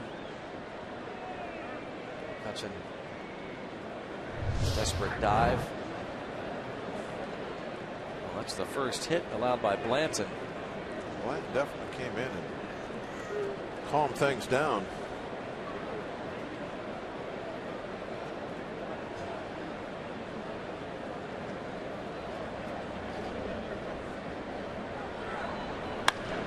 Line right at the shortstop. That ball was blistered by Lyons. Time is running out. Pirates trail 6-0 into the bottom of the 6th.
The sixth inning. I'm Robbie Mikowski, and for 2 years at Oklahoma State University, Tyler Lyons and Jordy Mercer were teammates, and it was Jordy Mercer that took the young freshman under his wing when he first joined. And Lyons told me Jordy was one of the first people he met at the school, and he followed him around based on his reputation for being both a good ball player and a good teammate.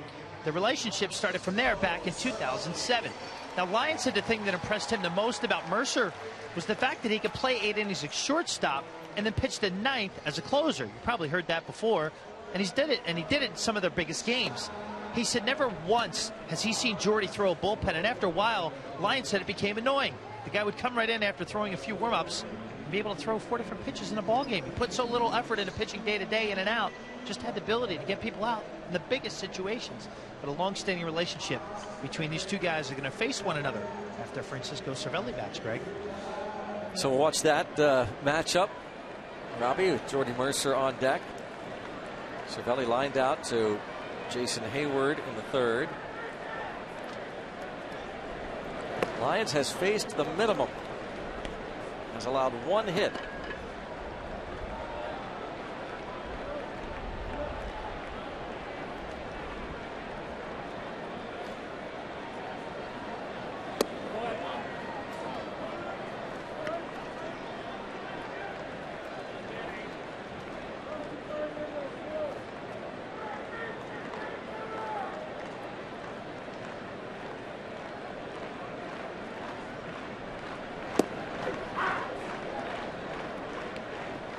Cervelli, Mercer, and then a pinch hitter.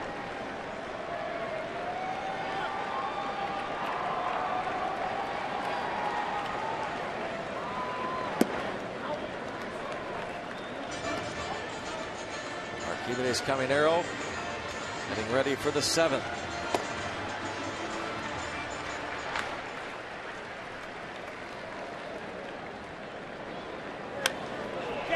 Pop-up.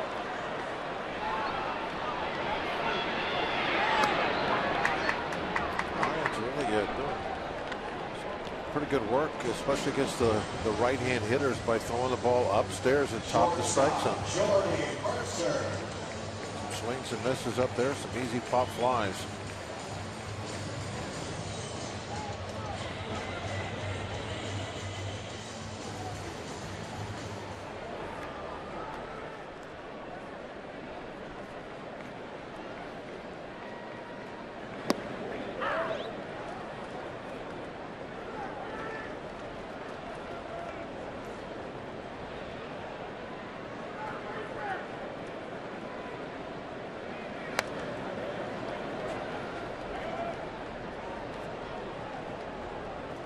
Mercer bounced out in the third inning.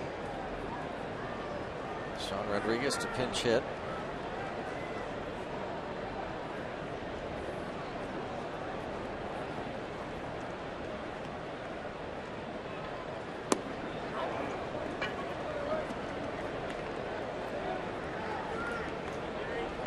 Lyons really doing such a good job of moving the ball around. Threw the letter high pitch before that, and just missed below the knees. Off speed pitch next downstairs.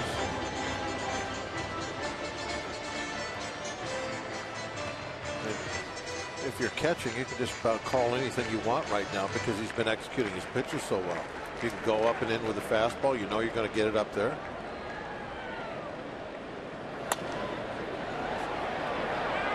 Good call. Pitch inside, got him on the hands.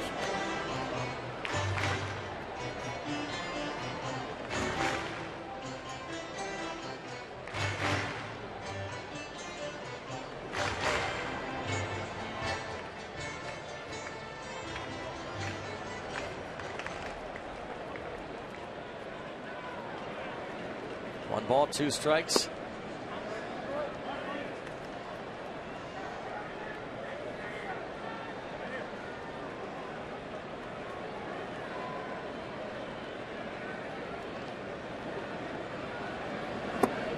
Wow. Putting the ball where he wants to. Slider down and in. Try to get a swing and a miss. That's where he put it.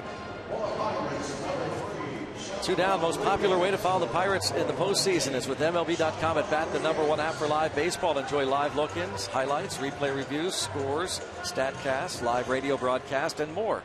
Get MLB.com at bat now.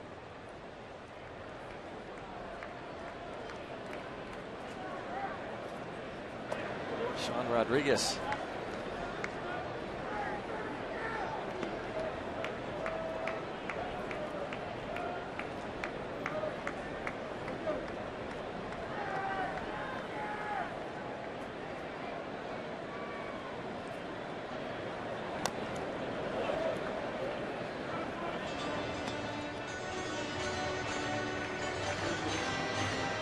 Sean Rodriguez facing Tyler Lyons as a pinch hitter for Joe Blanton, who went 3 scoreless, allowed 1 hit and struck out 4.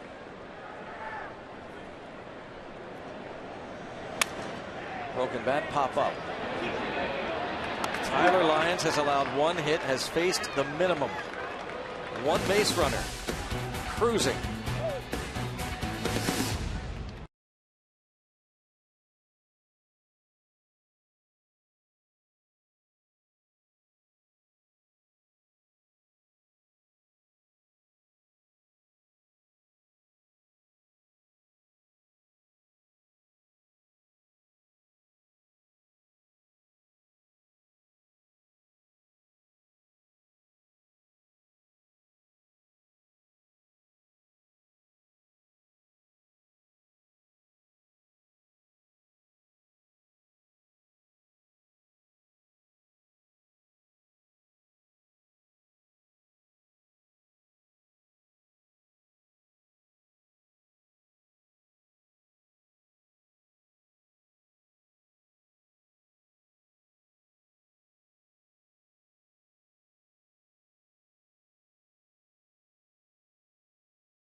Caminero signed Lobo's hat. Thank you, Archimedes. Hashtag Let's Go Bucks. Hashtag Bucks Booth.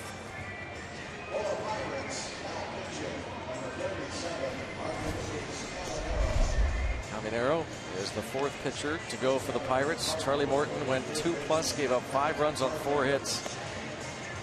And Bobby LaFramboise, 1 inning, 1 run, and Joe Blanton was outstanding, 3 scoreless, 1 hit.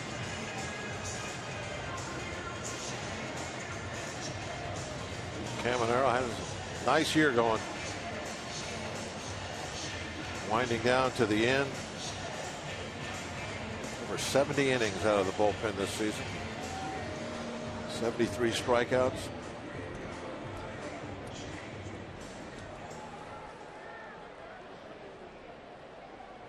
Got to hold the fort. Right now, the fort is basically just the blockhouse in the middle. We've retreated into that. Not much of the fort left. We're still holding on, though.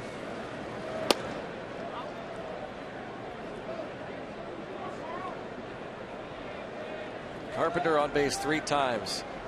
Led off the ball game with a triple. Doubled to start the 3rd. Walked his last time up. It's this well toward left, sending Marte back to the trap.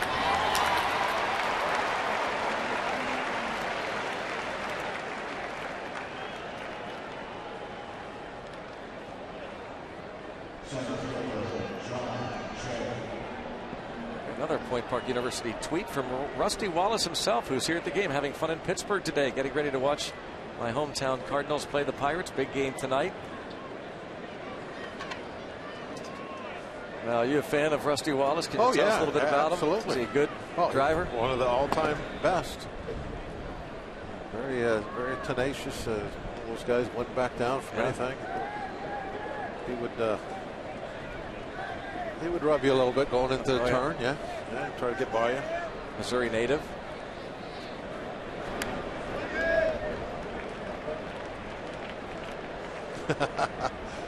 How about that?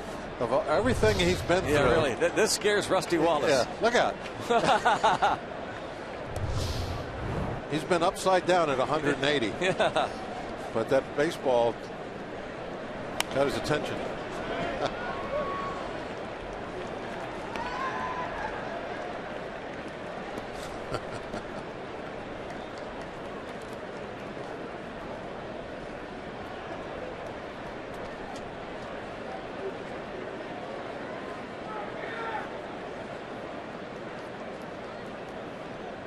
I want to send along a very happy 50-year wedding anniversary.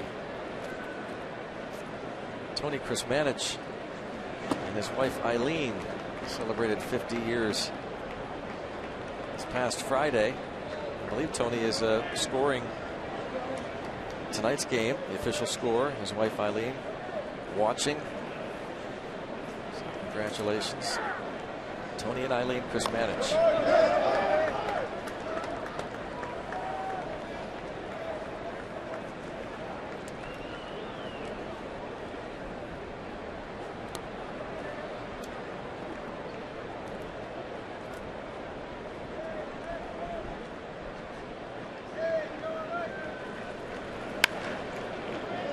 Fouled into the seats.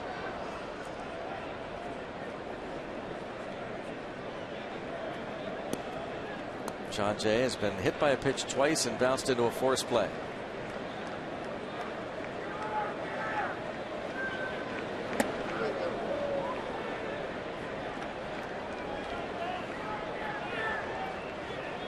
Again, the Cubs are leading the Reds 5-1 in the bottom of the 6th. American League, the Twins beat the Cleveland Indians 7-1 in game 1 of their doubleheader. The Cleveland leading the nightcap 4-0. Ball 4. Twins just a game and a half back of the Angels for the second wild card. The Angels are trailing at home to Oakland 3-2 in the 6th.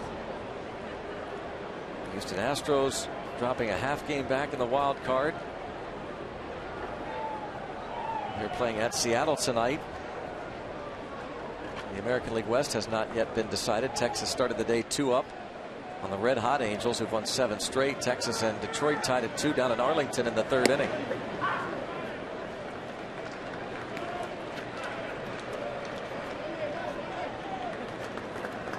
Cardinals will fly to Atlanta tonight, day off tomorrow,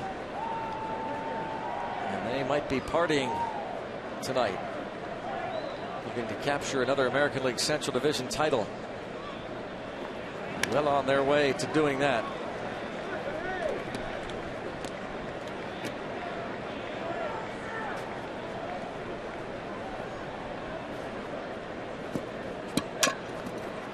Champagne is on ice. They're hoping Yadier Molina, if they go deep into the playoffs, could come back. Not available this weekend down in Atlanta.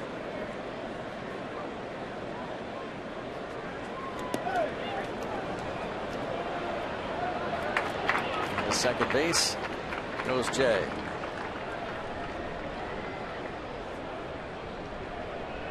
If they wrap up the division, do a lot of resting.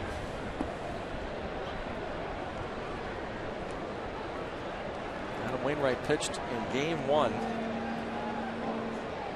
Gave up a run on 2 hits. And his first relief appearance since the 2006 World Series.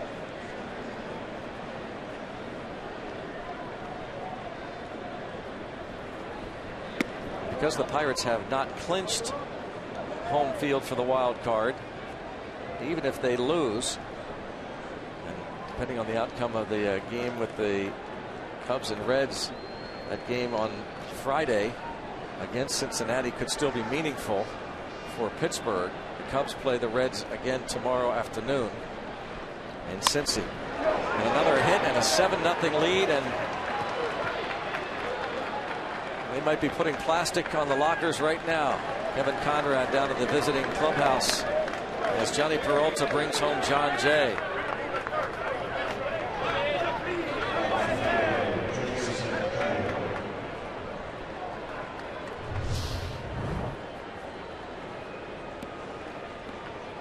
Fastball, even at 99, just right down the middle.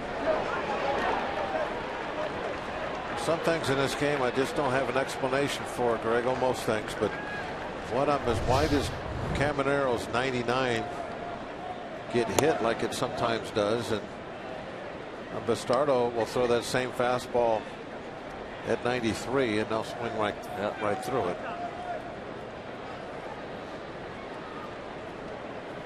Just coming out. It's really been a subject that I've heard baseball people talk about my whole life, and not necessarily, obviously not those two players, but why is it that two guys that usually the conversation revolves around two guys that throw roughly the same velocity get away with a lot of fastballs in the hard part of the strike zone, and then another guy who it looks like he throws about exactly the same can't ever slip one by anybody. And the answer you hear 99% of the time is, well, the other guy has some deception. Of course, nobody can ever explain, well, what does that mean? Yeah. But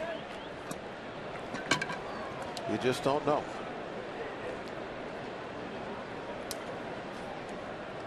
Something about the flight path of the ball once it leaves their hand. Is it straighter? Is it have movement or doesn't have movement?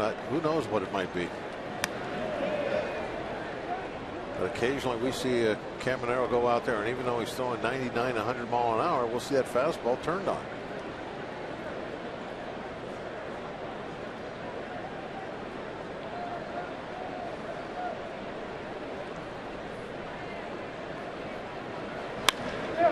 This is hit hard to left. 97 miles an hour. That's into the corner.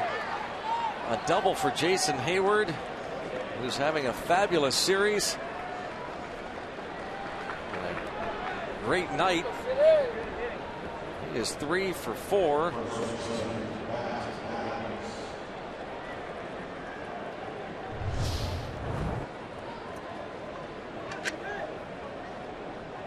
Fastball. Look at the location. That's a pretty good spot. Just a little bit above the knees, and it's right on the outside black. And just gets smoked down the line the other way.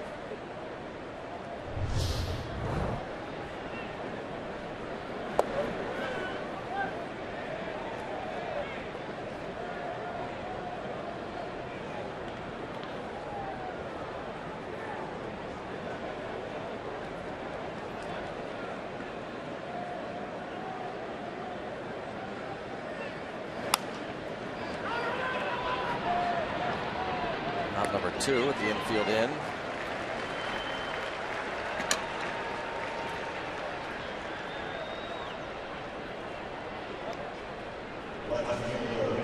Caminero gets Adams to bounce to Harrison. It brings up Randall Grichuk.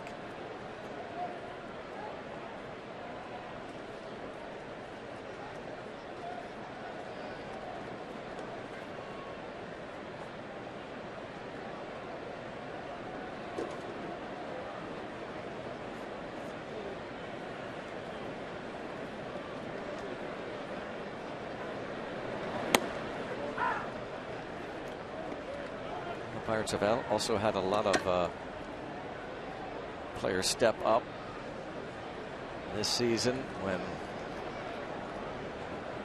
others have gone down. Some step in. Grichuk certainly is one for the Cardinals. They add to their lead. 7-zip.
The seventh inning, down a 7-zip. You can see on the UPMC scoreboard, still only one hit for the Pirates in this ball game. Back in the second inning, it was erased by this Chick-fil-A double play. And that has been really the action on the bases so far for the Pirates. Disappointing on offense, but Lyons has been outstanding, been filling up the strike zone and getting a lot of easy outs. A lot of atom balls. You have to admit to that, especially early in the game. There was quite a few, but he's definitely not beating himself. John Jay moves to left from center. Peter Borges comes into the ball game to play center. Mark Reynolds at first.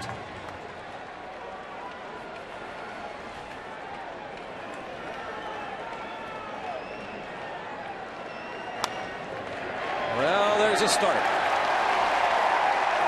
Just the second hit of the game, the second base runner for the Pirates. First time they had their leadoff man on, Aramis Ramirez singled on a pop-up to shallow right in the second inning. 17 of 18 had been retired by Lyons.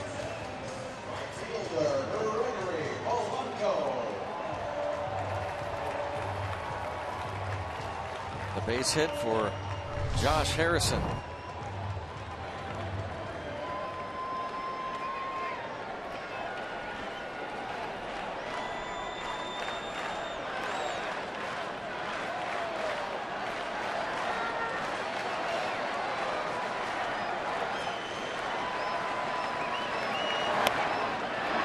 This might be two. How about that? A double play, 2 outs. But the two guys that have hit into double plays in this game, Marte and Polanco. And both of them firm balls to the shortstop.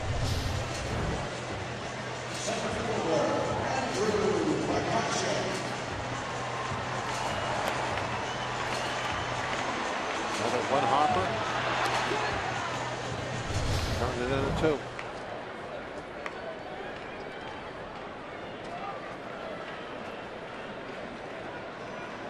Polanco, the 5th toughest man to double up in the league. Tyler Lyons back to facing the minimum. And now his longest outing since just his 3rd start in the big leagues. A base hit for McCutcheon.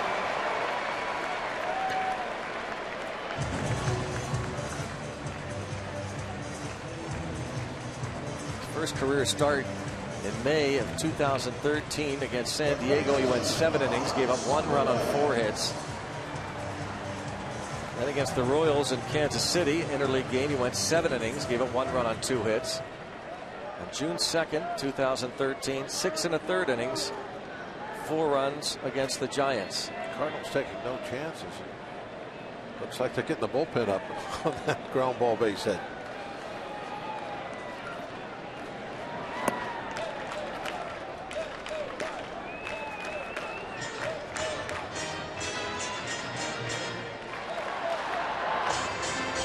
Jonathan Broxton.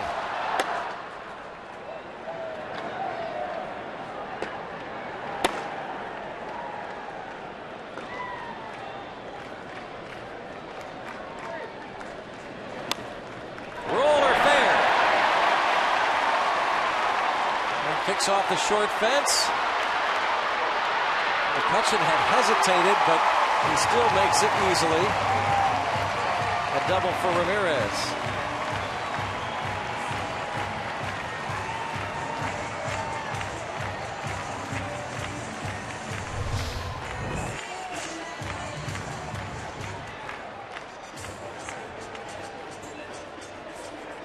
Ramirez has 2 of the Pirates' 4 hits. Both of them been pretty well placed. Just went right over the bat. Catches the corner. Kutch was definitely going to stop. Changed his mind.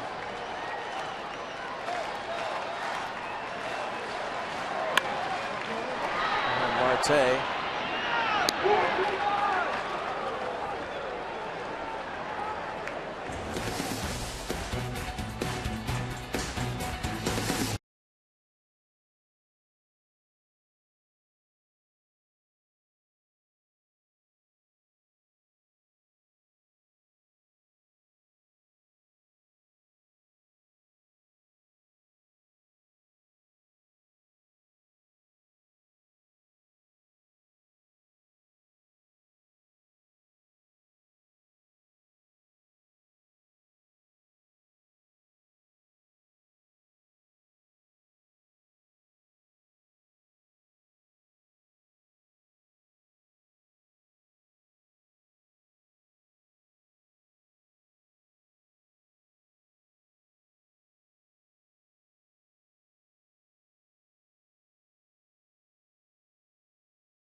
fly to Colorado dressed up as their favorite superheroes.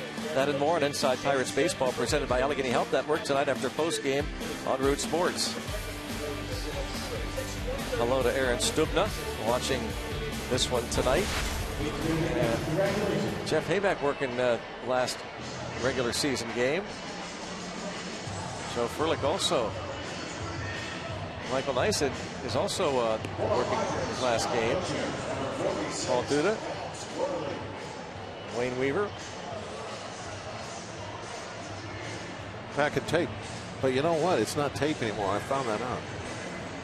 Be sure, by the way, to watch, well, the 3 remaining regular season games here on Root Sports. Friday night, Saturday night, and Sunday afternoon. That 3:05 first pitch, and a post-game video that Tyler Graham has put together with all the credits. It's award-winning. You won't want to miss it. Anything that Tyler's put together is worth watching.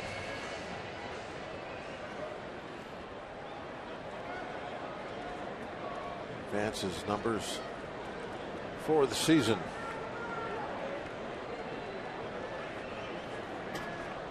Happy birthday to Tyler Graham, by the way.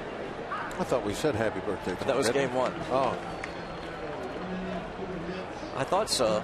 Got reminded it was his birthday. Didn't we say game 1? That was game 1.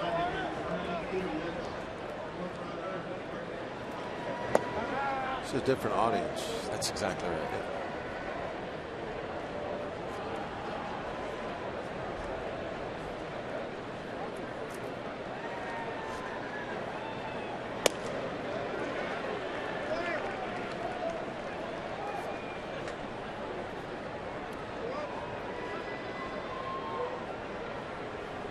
Got a chance to see Jason Steele's parents in game 1. Here, first game.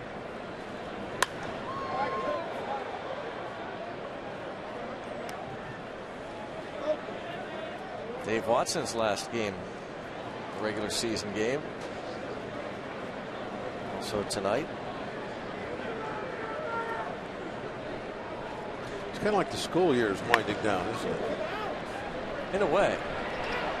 Marte can't make the catch. Wow, what an effort on that one.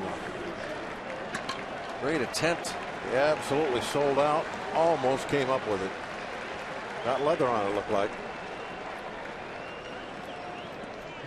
7-0 ball game. Marte's effort. You see him squinting too. I think he was fighting the light poles. The ball hit up on the heel of his glove.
On Cruz.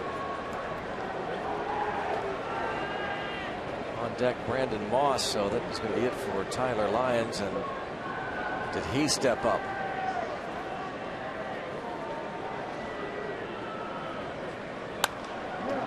The other way, Polanco.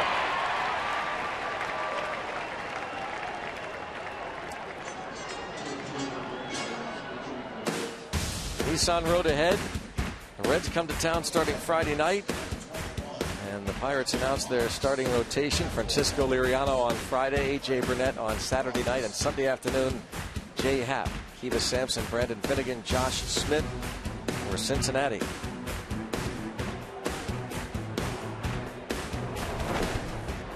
Some high ERAs on that red side of the ledger.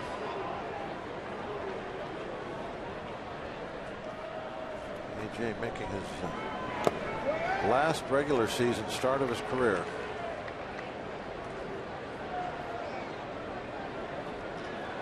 A little bit of an emotional day for him, you would think, going out there for the last time.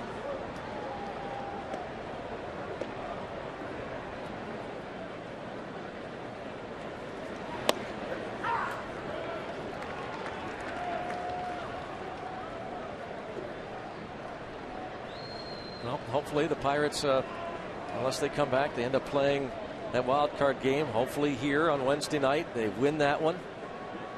They go to take on the Cardinals in the division series. And it will be interesting to see what, looking ahead, if they get past the wild card game, what the rotation would look like.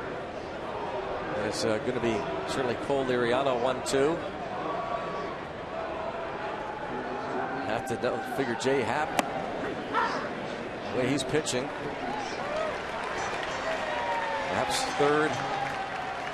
Maybe Burnett fourth. We'll have to wait and see, and hopefully something we can debate in a week or so.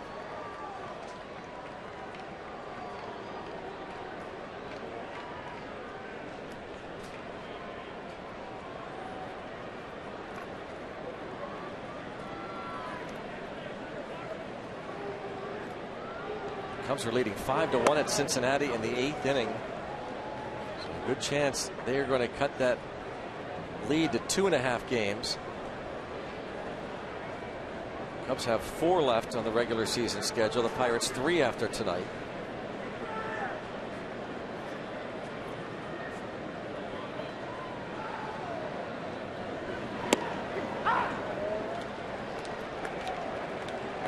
Evan Segrist going to pitch the bottom of the 8th.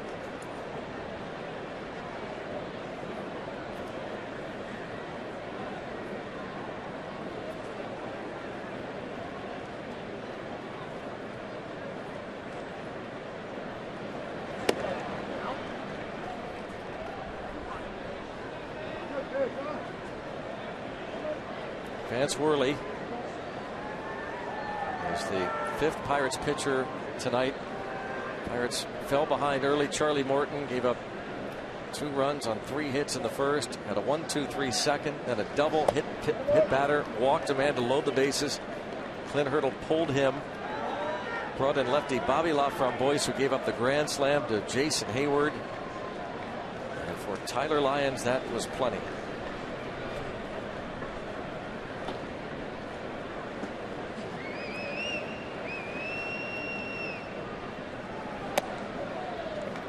Walks Carpenter, who reaches for the 4th time.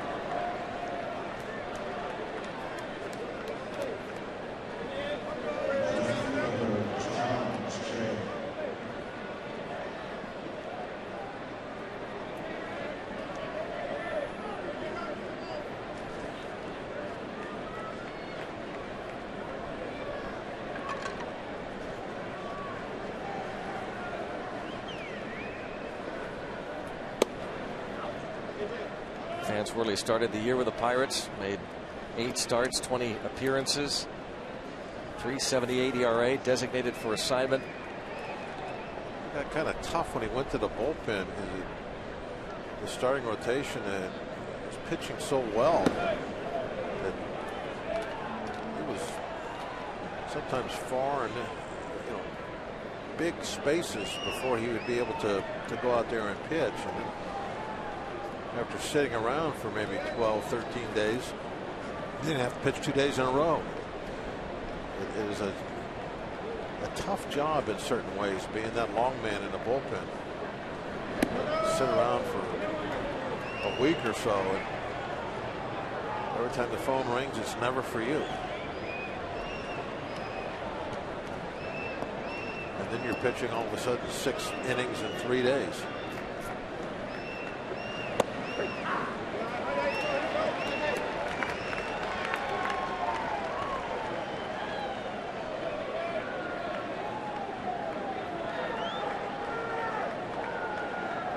That was his role for much of the year. John Jay is given a free base for the 4th time. Twice hit by pitches, twice he's walked.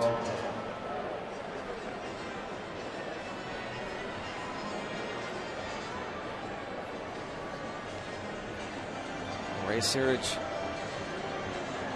another visit for the Pirates pitching coach.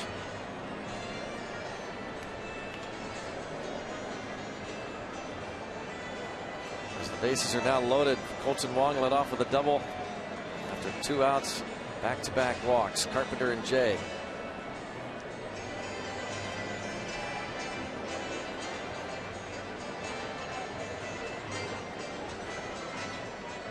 Cervelli's earned his money today, hasn't he? Back there for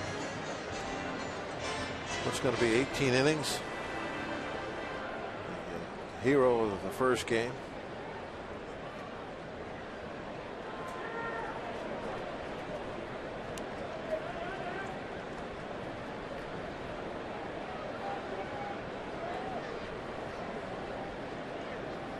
Rob Cahill.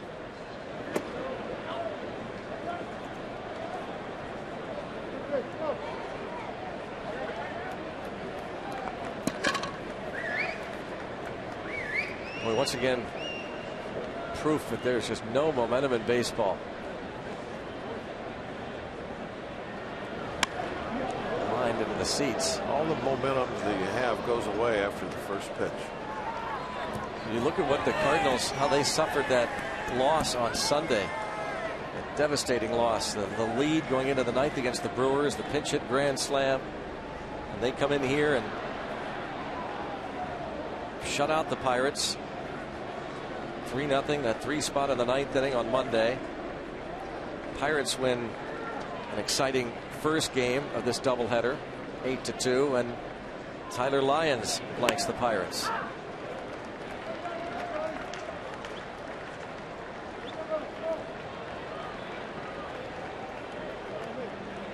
Jason Hayward's grand slam just really icing on the cake.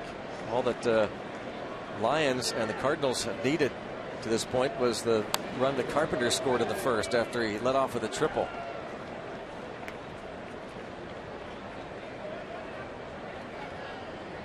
In fact, it was the Peralta double play that brought in the first run, no RBI.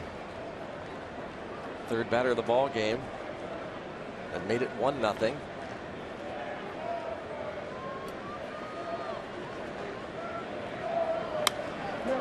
To center field.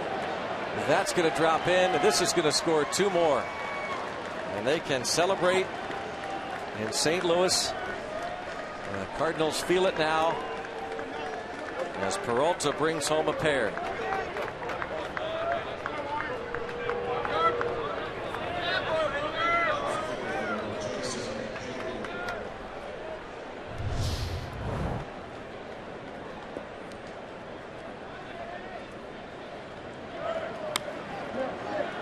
Try a little inside breaking pitch, it looked like. Started off inside, maybe break it over, try to get a called strike, didn't work.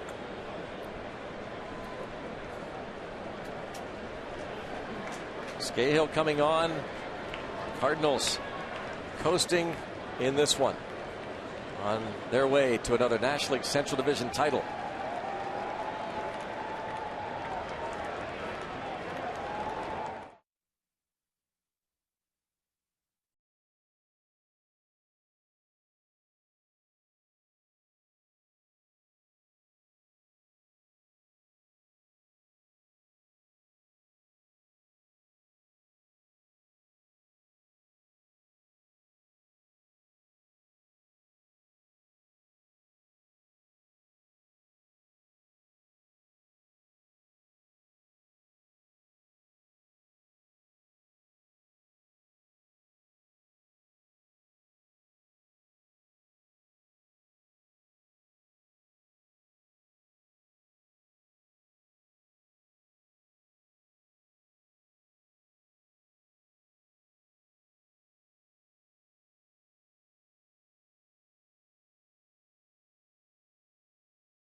Shots from the Allegheny Health Network. Supermo highlighting the night of Jason Hayward.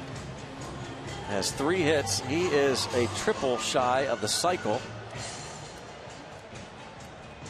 He's made some outstanding defensive plays in the series in center field and in right. A couple of great plays tonight. Keon Broxton, a double switch here. Broxton in left, and Rob Scahill is on the mound.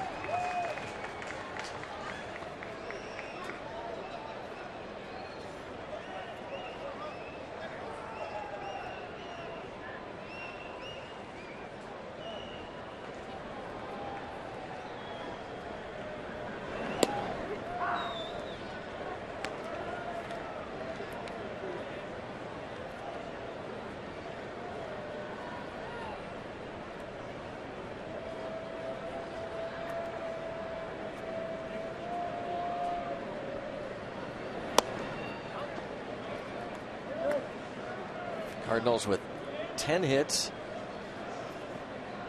scoring the 9 runs. Starling Marte lifted in this double switch as he made the last out.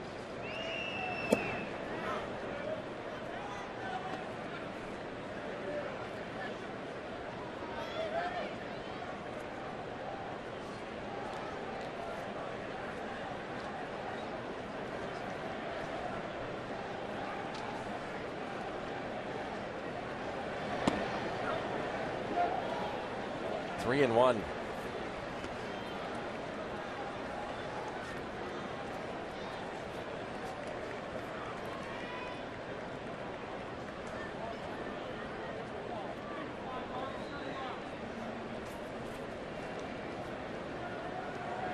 Oh, now another walk, and you really at this point just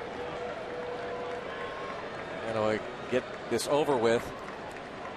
Unfortunately, the Pirates are going to see another team. No, it's been a while, right? 1984, the last time a team celebrated a division championship. The Chicago Cubs at Three Rivers on September 24th, 1984. I remember very well. Joe Orslak called out on strikes. Oh, wait a minute. No.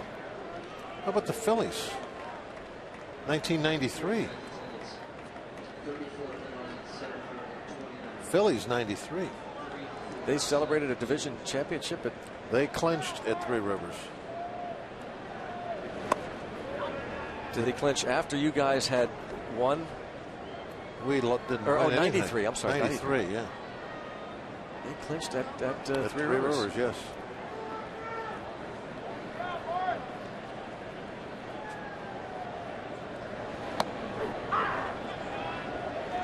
In fact, they clinched the day before my last career start. Really? I started the next day. Now, you didn't know that was going to be your last career start, did you? No, didn't really have much of a hint. But that's why I know 93. But I remember the 84 also very well. I was there for both of them.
6 outs away from winning their 100th game. We were talking about teams that have clinched in Pittsburgh over the last going on close to 30 years. The Phillies in '93, the Cubs in '84. What's different about this is that the Pirates know they're going to the postseason. Yeah, the '84 and the '93 teams were going nowhere and had known it for quite a while.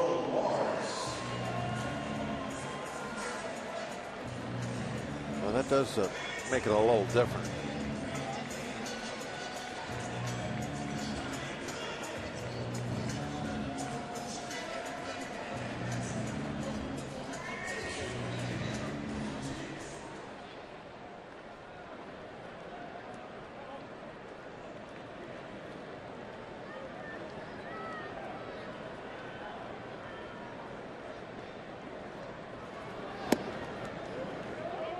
Michael Morse against Kevin Segrist.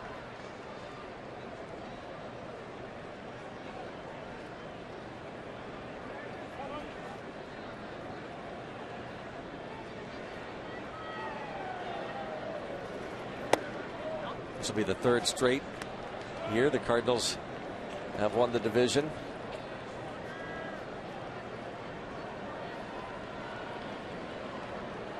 Mike Matheny took over for Tony La Russa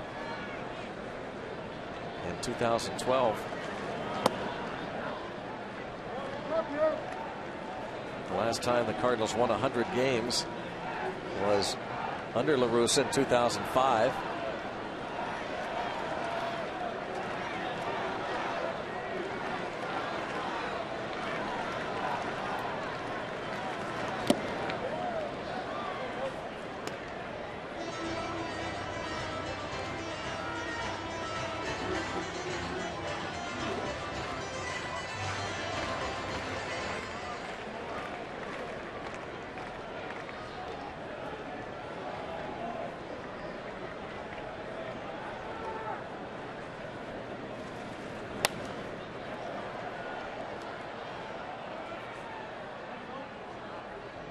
Two and two, and Michael Morse.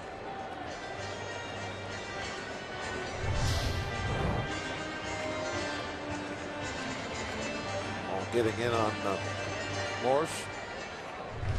Lost his footing and take a knee. Robbed of extra bases by Hayward in the 5th.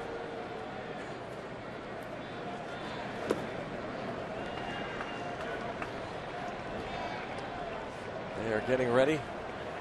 John Mozeliak, GM, the owner in the middle, Bill DeWitt.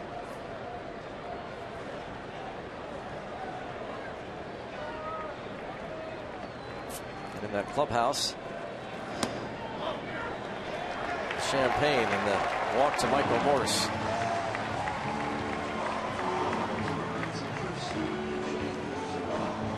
Chris Stewart will pinch hit for Cervelli.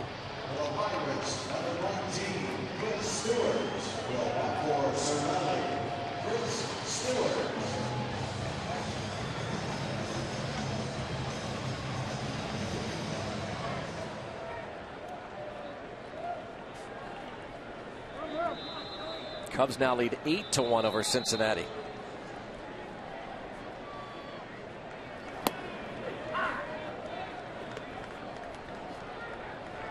Reds about to lose their 11th straight ball game.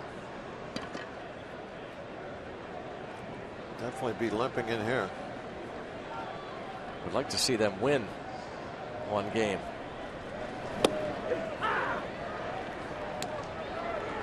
Cincinnati will host the Cubs tomorrow. 12:35 game. Jason Hamill against John Lamb.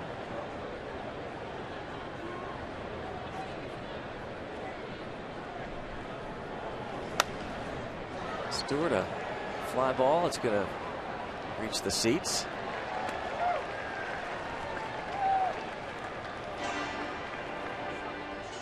So again, the Pirates will have something to shoot for when the Reds come to town on Friday. Yeah, there'll still be something on the line. If you're going to play that one game wild card, do you want to play it at home Francisco Liriano won it 2 years ago. Stewart with a fly ball towards center field. And Jay cannot make the catch. It stays in play. I don't know, isn't it? I don't know. Who did someone? I don't think it. What happened there? I don't know. Didn't go out of play, did it?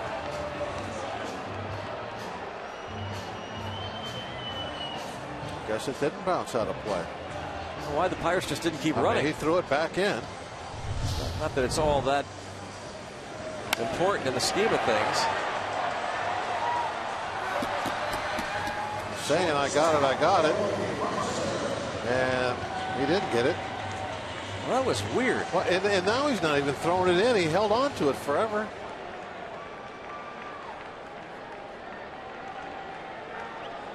Look, why is he not? That was crazy. Why, look at him. He's still not throwing it in.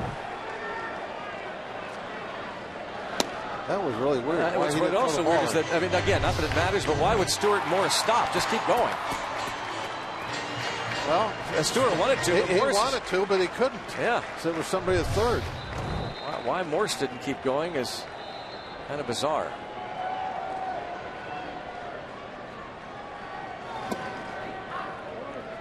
Two things. Well, why didn't Jay throw the ball in? Yeah. And why didn't Morse score? I don't know.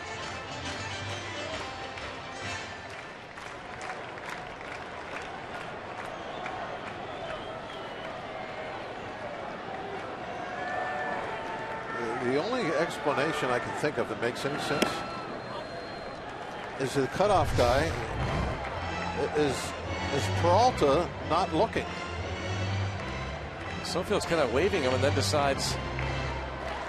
Well, as the ball's coming in, he's holding him up. But I mean, they started to slow down. The point is, the runners, Morse in particular and Stewart starts, they almost were fooled by Jay's reaction.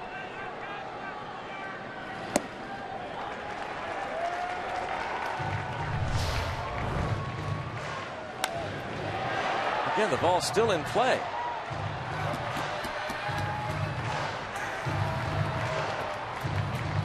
I don't know. I was thinking that Peralta was doing something wrong, but I'm watching him. He goes out there and actually puts his glove up to hey, throw me the ball. I don't know, the weirdest plays you'll see. Picked by Mark Reynolds, very underrated defensive first baseman, and a sort of Bronx cheer for 1 run.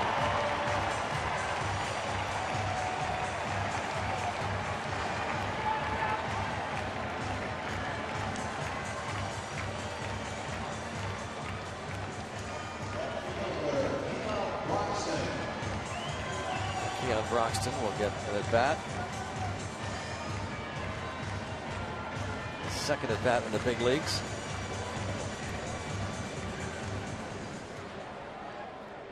His first time up, he struck out.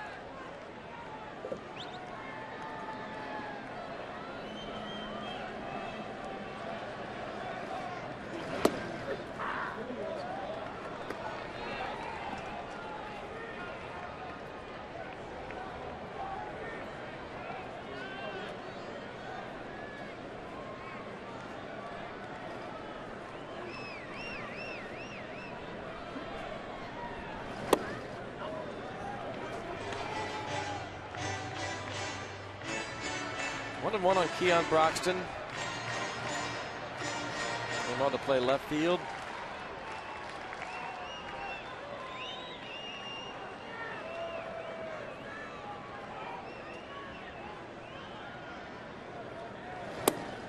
Kind of shallow they play Broxton, Greg, in the center and left. Like he's a pitcher. Yeah. I mean, just especially in left field. It's almost as much grass back behind Jay as there is in front of him.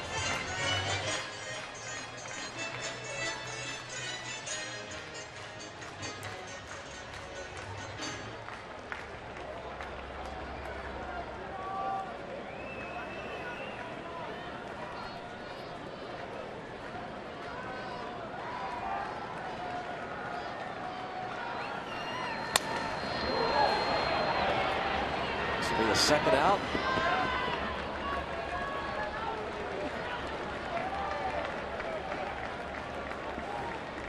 Bring up Josh Harrison. Sure, they're talking about that double by Stewart that could have been a triple. And Jay just held on to the ball as if the ball had gone out of play. Michael Morse scoring.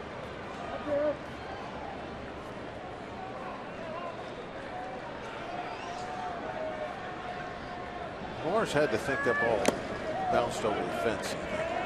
Would have bounced and went up really high. You think that had to be it? What was okay, that? ground roll double. There's so many weird kinks about it, and again, it's 9-1, so it's meaningless. But it's just kind of curious. Why did Jay act like it was like a dead out ball? Of play, dead ball. Yeah. And really, he fooled the Pirates runners into thinking it was a dead ball.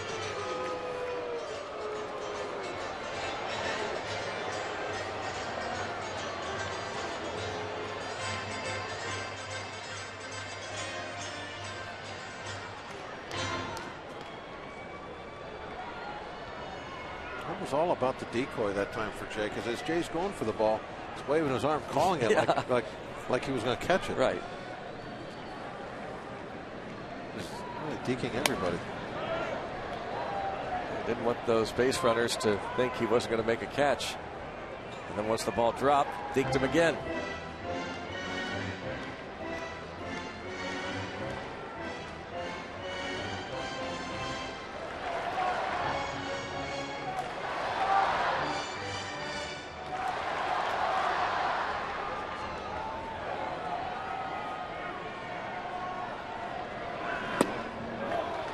Down on strikes. 1 run in, 9-1.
Pirates and the Cincinnati Reds begin the final 3 regular season games here at PNC Park. Pre-game gets underway at 6:30, brought to you by WB Mason.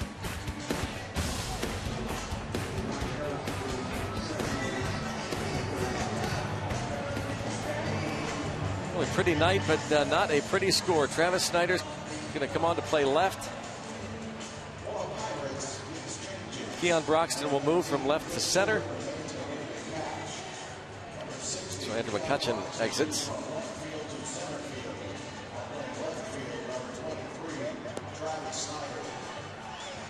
Chris Stewart stays in the game behind home plate.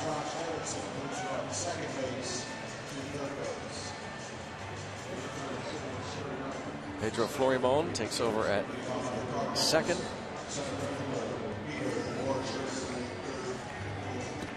Harrison moves from second to third.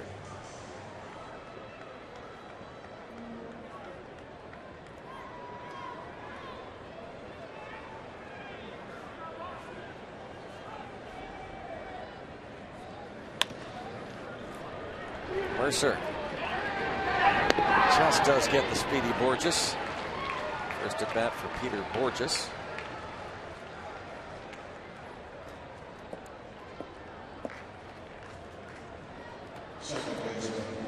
Carlos Villanueva going to get some work in for the bottom of the ninth.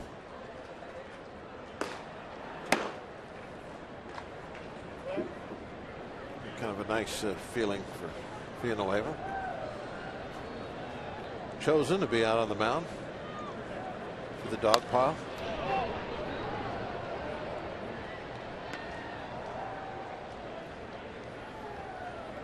Colton Wong doubled to start the eighth. Adam Wainwright will be an interesting celebration for him, right? To come in from the bullpen.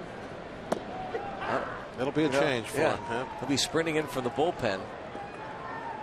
Final out. Rather than the dugout or being on the mound himself. I don't think he'll sprint in. My guess is he will. He will sprint in, actually. Well, they should tell him, no, don't sprint. Just walk. Jog. Just jog. No sprinting.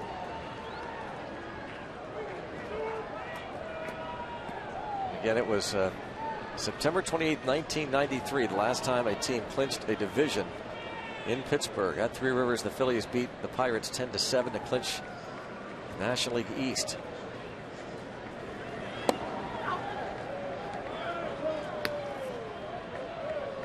Mike Williams started that game for the Phillies, who would later join the Pirates and set a single season saves record that was broken this year by Mark Melancon. Don Paul was on the mound for the final out, but the win went to Bobby Thigpen that night for the Phillies. Slapped inside the third base bag by Colton Wong. His second double.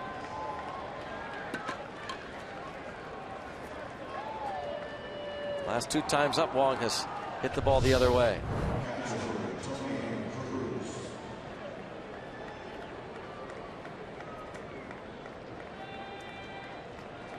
He's got that huge area down that line to shoot for.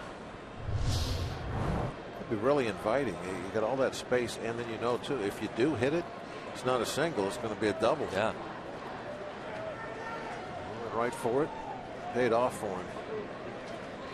11 hits for the Cardinals.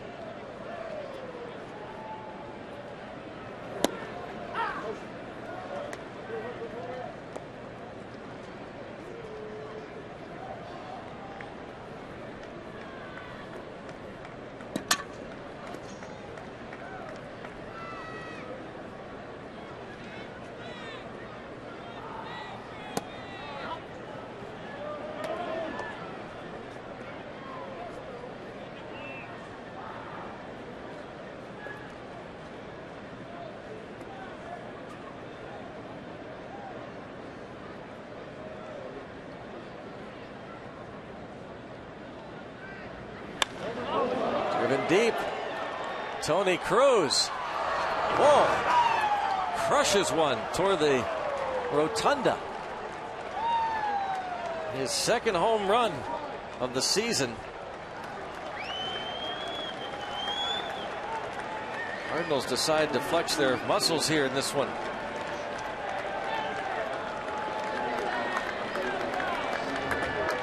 Definitely a statement game for him, isn't it?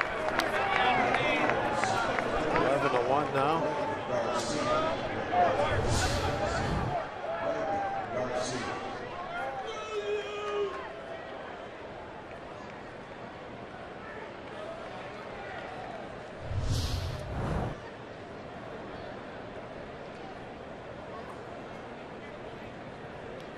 Greg Garcia, the pinch hitter.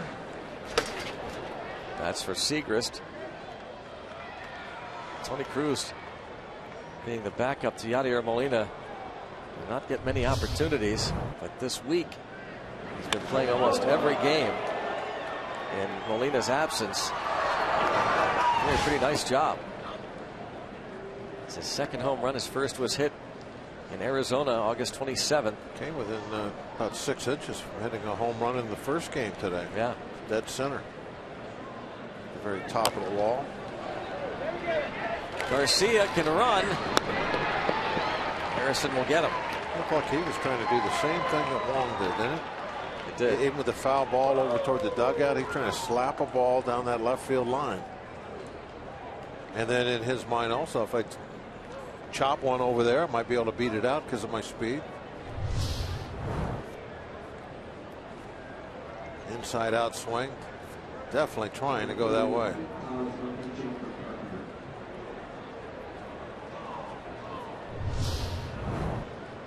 Jay Hay gets Garcia. Now Pete Kozma is going to pinch hit for Matt Carpenter.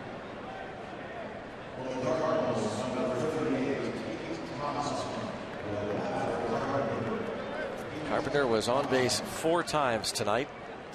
A couple of walks, triple, double.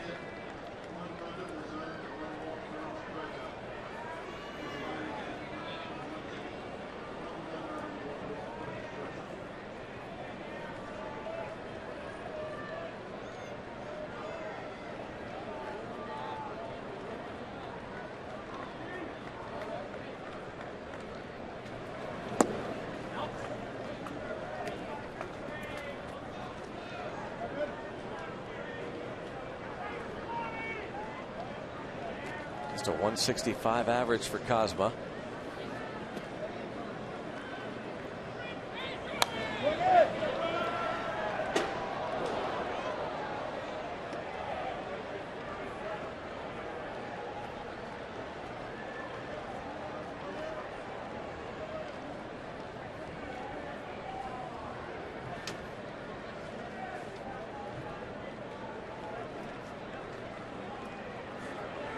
One of the highlights for Pete Kozma was helping beat the Pirates back on May the 2nd in St. Louis, an 11-inning ball game.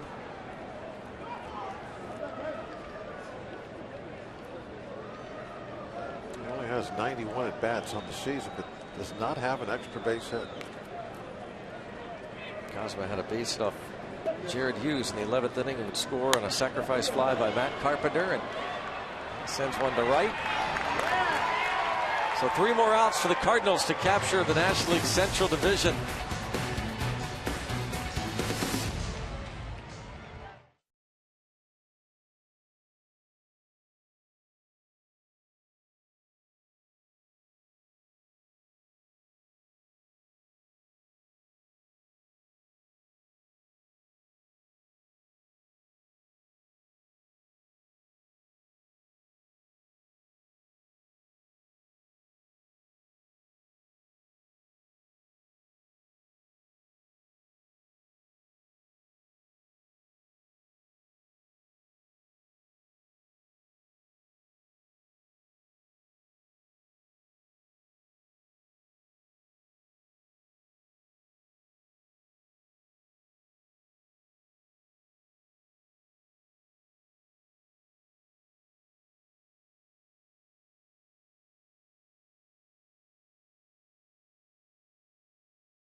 The 1, and again, it is a little bit strange because other Pirates aren't going to win the division. The Cardinals are, and that is the clubhouse here at PNC Park, the visiting clubhouse. Cardinals all ready to celebrate. The champagne on ice, plastic over the lockers.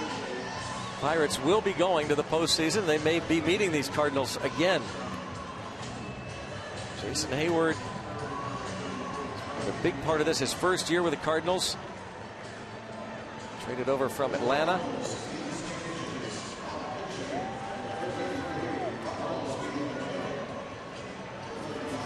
Cardinals have gone to 4 straight National League Championship Series. They lost to the Giants last year. Carlos Villanueva takes over.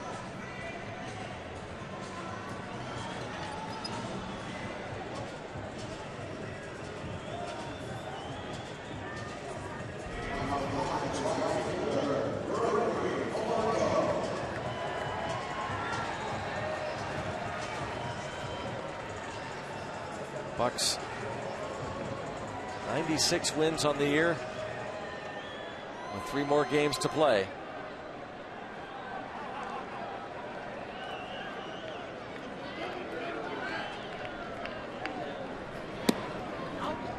There's still some importance to those games with the Cubs. They keep winning. They won't give in, not yet. Let us have that home field. 96 wins with 3 games to play. Figure of most years, that's a first great place chance to win a division. Not this year with the Cardinals. The Mets have won the East with 89 wins. The Royals have won the American League Central with 90 wins. The Blue Jays captured the American League East with 92 wins. The Dodgers 88 wins to capture the West. Here the Pirates sit with 96 wins, and it's going to be a second place finish.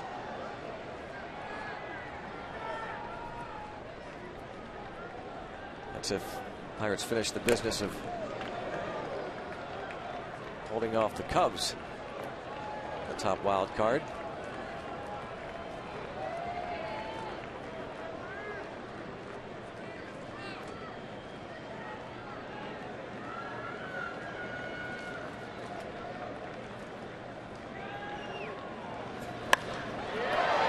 Stroke to right center field, and some excitement for the fans that remain as they watch Gregory Polanco double to right center.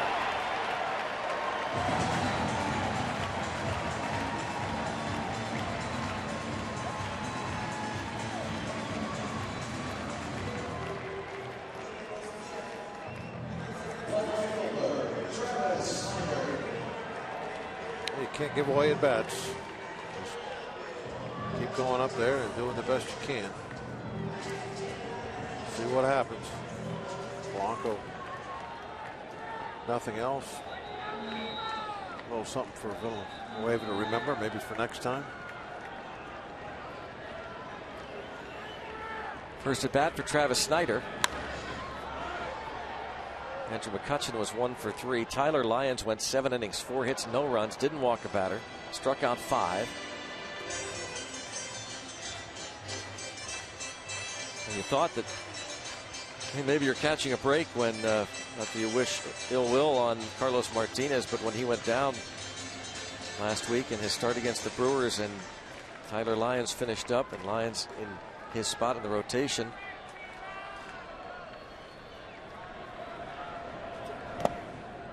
But he was really good, and the Pirates started Charlie Morton not on his game.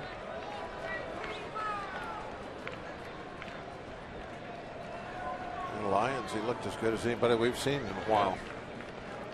Looked better than Kershaw, who we've faced on the road trip.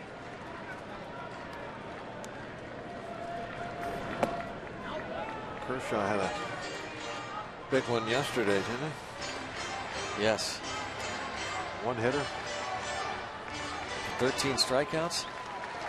I know it was way up in the double figures.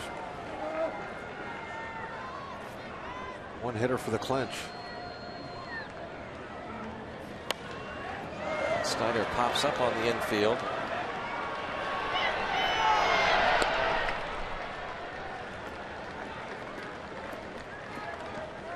That's such a rivalry they have over their Giants, Dodgers. For the Dodgers, the clinch against the Giants on the road.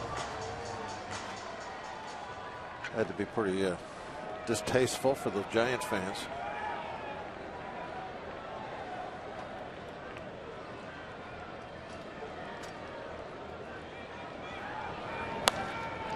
Pedro Florimon rolls to second. 1 more out for the Cardinals.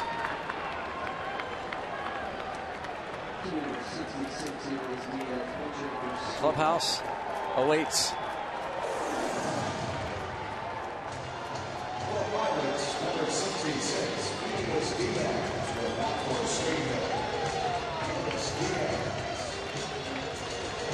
He's been there before. John Lackey, Johnny Peralta.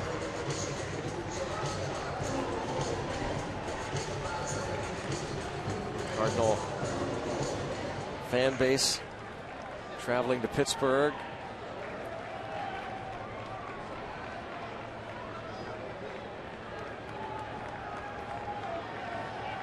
They're going to finish first for the 26th time.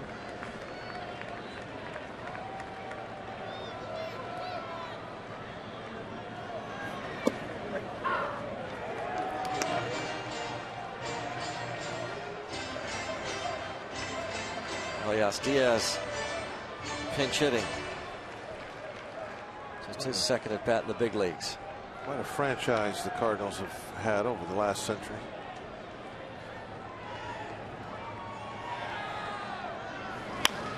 '19 National League championships, 11 World Series championships.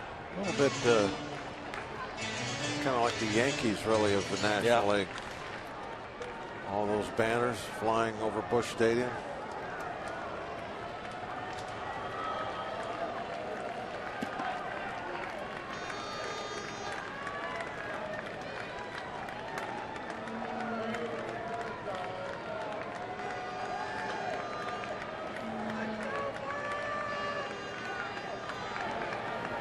And they are the National League Central Division champions again.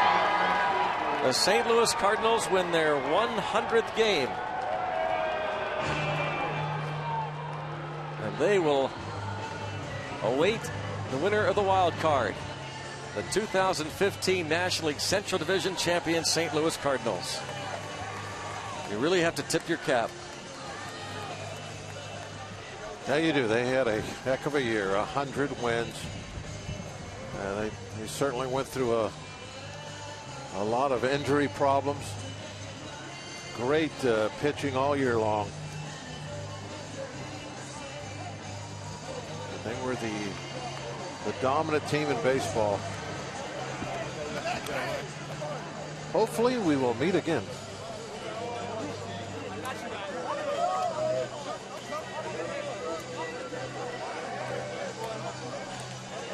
Wainwright. A little bit of a subdued celebration on the field, wouldn't you say? Yeah, they probably rev it up once they get in. There's kind of, some hugs. Of course, they've been there before. Yeah, there's not much difference from a tradition, from a win. Yeah. You got the line to shake some hands. Yeah. Obviously, a little bit more than normal, but nothing crazy. Well, next on the agenda now for the Pirates is to hold off the Cubs and host the wild card game on Wednesday. The National League Central Division St. Louis Cardinals back out to Robin T. Greg and Bob, thanks very much. It is a been there, done that sort of celebration. I suspect things will get a little bit crazier. Teak in the Cardinals clubhouse. Wish it was the Pirates clubhouse in which they were celebrating. This is a Cardinal team that has now won 3 straight NL Central Division titles since they went to this format 21 years ago. They've won 10 of these things. It is a been there, done that experience for this Cardinal team. I think it's a been there, done there experience for this Cardinal team. And yes, indeed, they have been the dominant team in the National League over that period of time. I am a little surprised with the subdued part because of the way they have done it. They have earned the right to be really proud of what they have done this year, to be able to win the division with the amount of injuries, with the amount of setbacks that they had, all the things that happened all year long. It's kind of like, they've been there and they've done that, but they've never been there and done it the way they had to do it this year. So I'm a little surprised. For most teams, if they lost their ace at the end of April, their season would be over. They then lost their number 3 hitter, Matt Holliday, their best hitter, their best RBI guy. They lost their first baseman in Adams. They had other injuries along the way. Yadier Molina has been out the last couple of weeks. Their perennial all-star catcher, arguably the best catcher in the game. They have overcome a ton to get to this point. 100 wins with still 3 more games to be played. 100 wins, and large part played by 3 guys that were in the minor leagues that really weren't even in the Cardinals' plans when the season started. So yes, indeed, the Cardinal organization has been deeper than even I think we thought they were. They've been more efficient, and they've brought these guys up and put them in a position where, hey guys, you're going to play every day, and you got to help us win. And they've been able to go out and do that. Just not the normal everyday season for the St. Louis Cardinals. This has been a season with a lot of challenges, and they have answered every one of those challenges perfectly. And the Cardinals will move on as NL Central Division champions, and they will take on the winner of the wild card game between the Pirates and the Cubs. Will it be the Pirates? Will it be Chicago? Will the game be played in Wrigley Field? Will it be played here at PNC Park? That is still to be decided. We have highlights, post-game reaction. Ask Tika. Look forward to another crucial series coming up this weekend against the Reds when Tika and I return.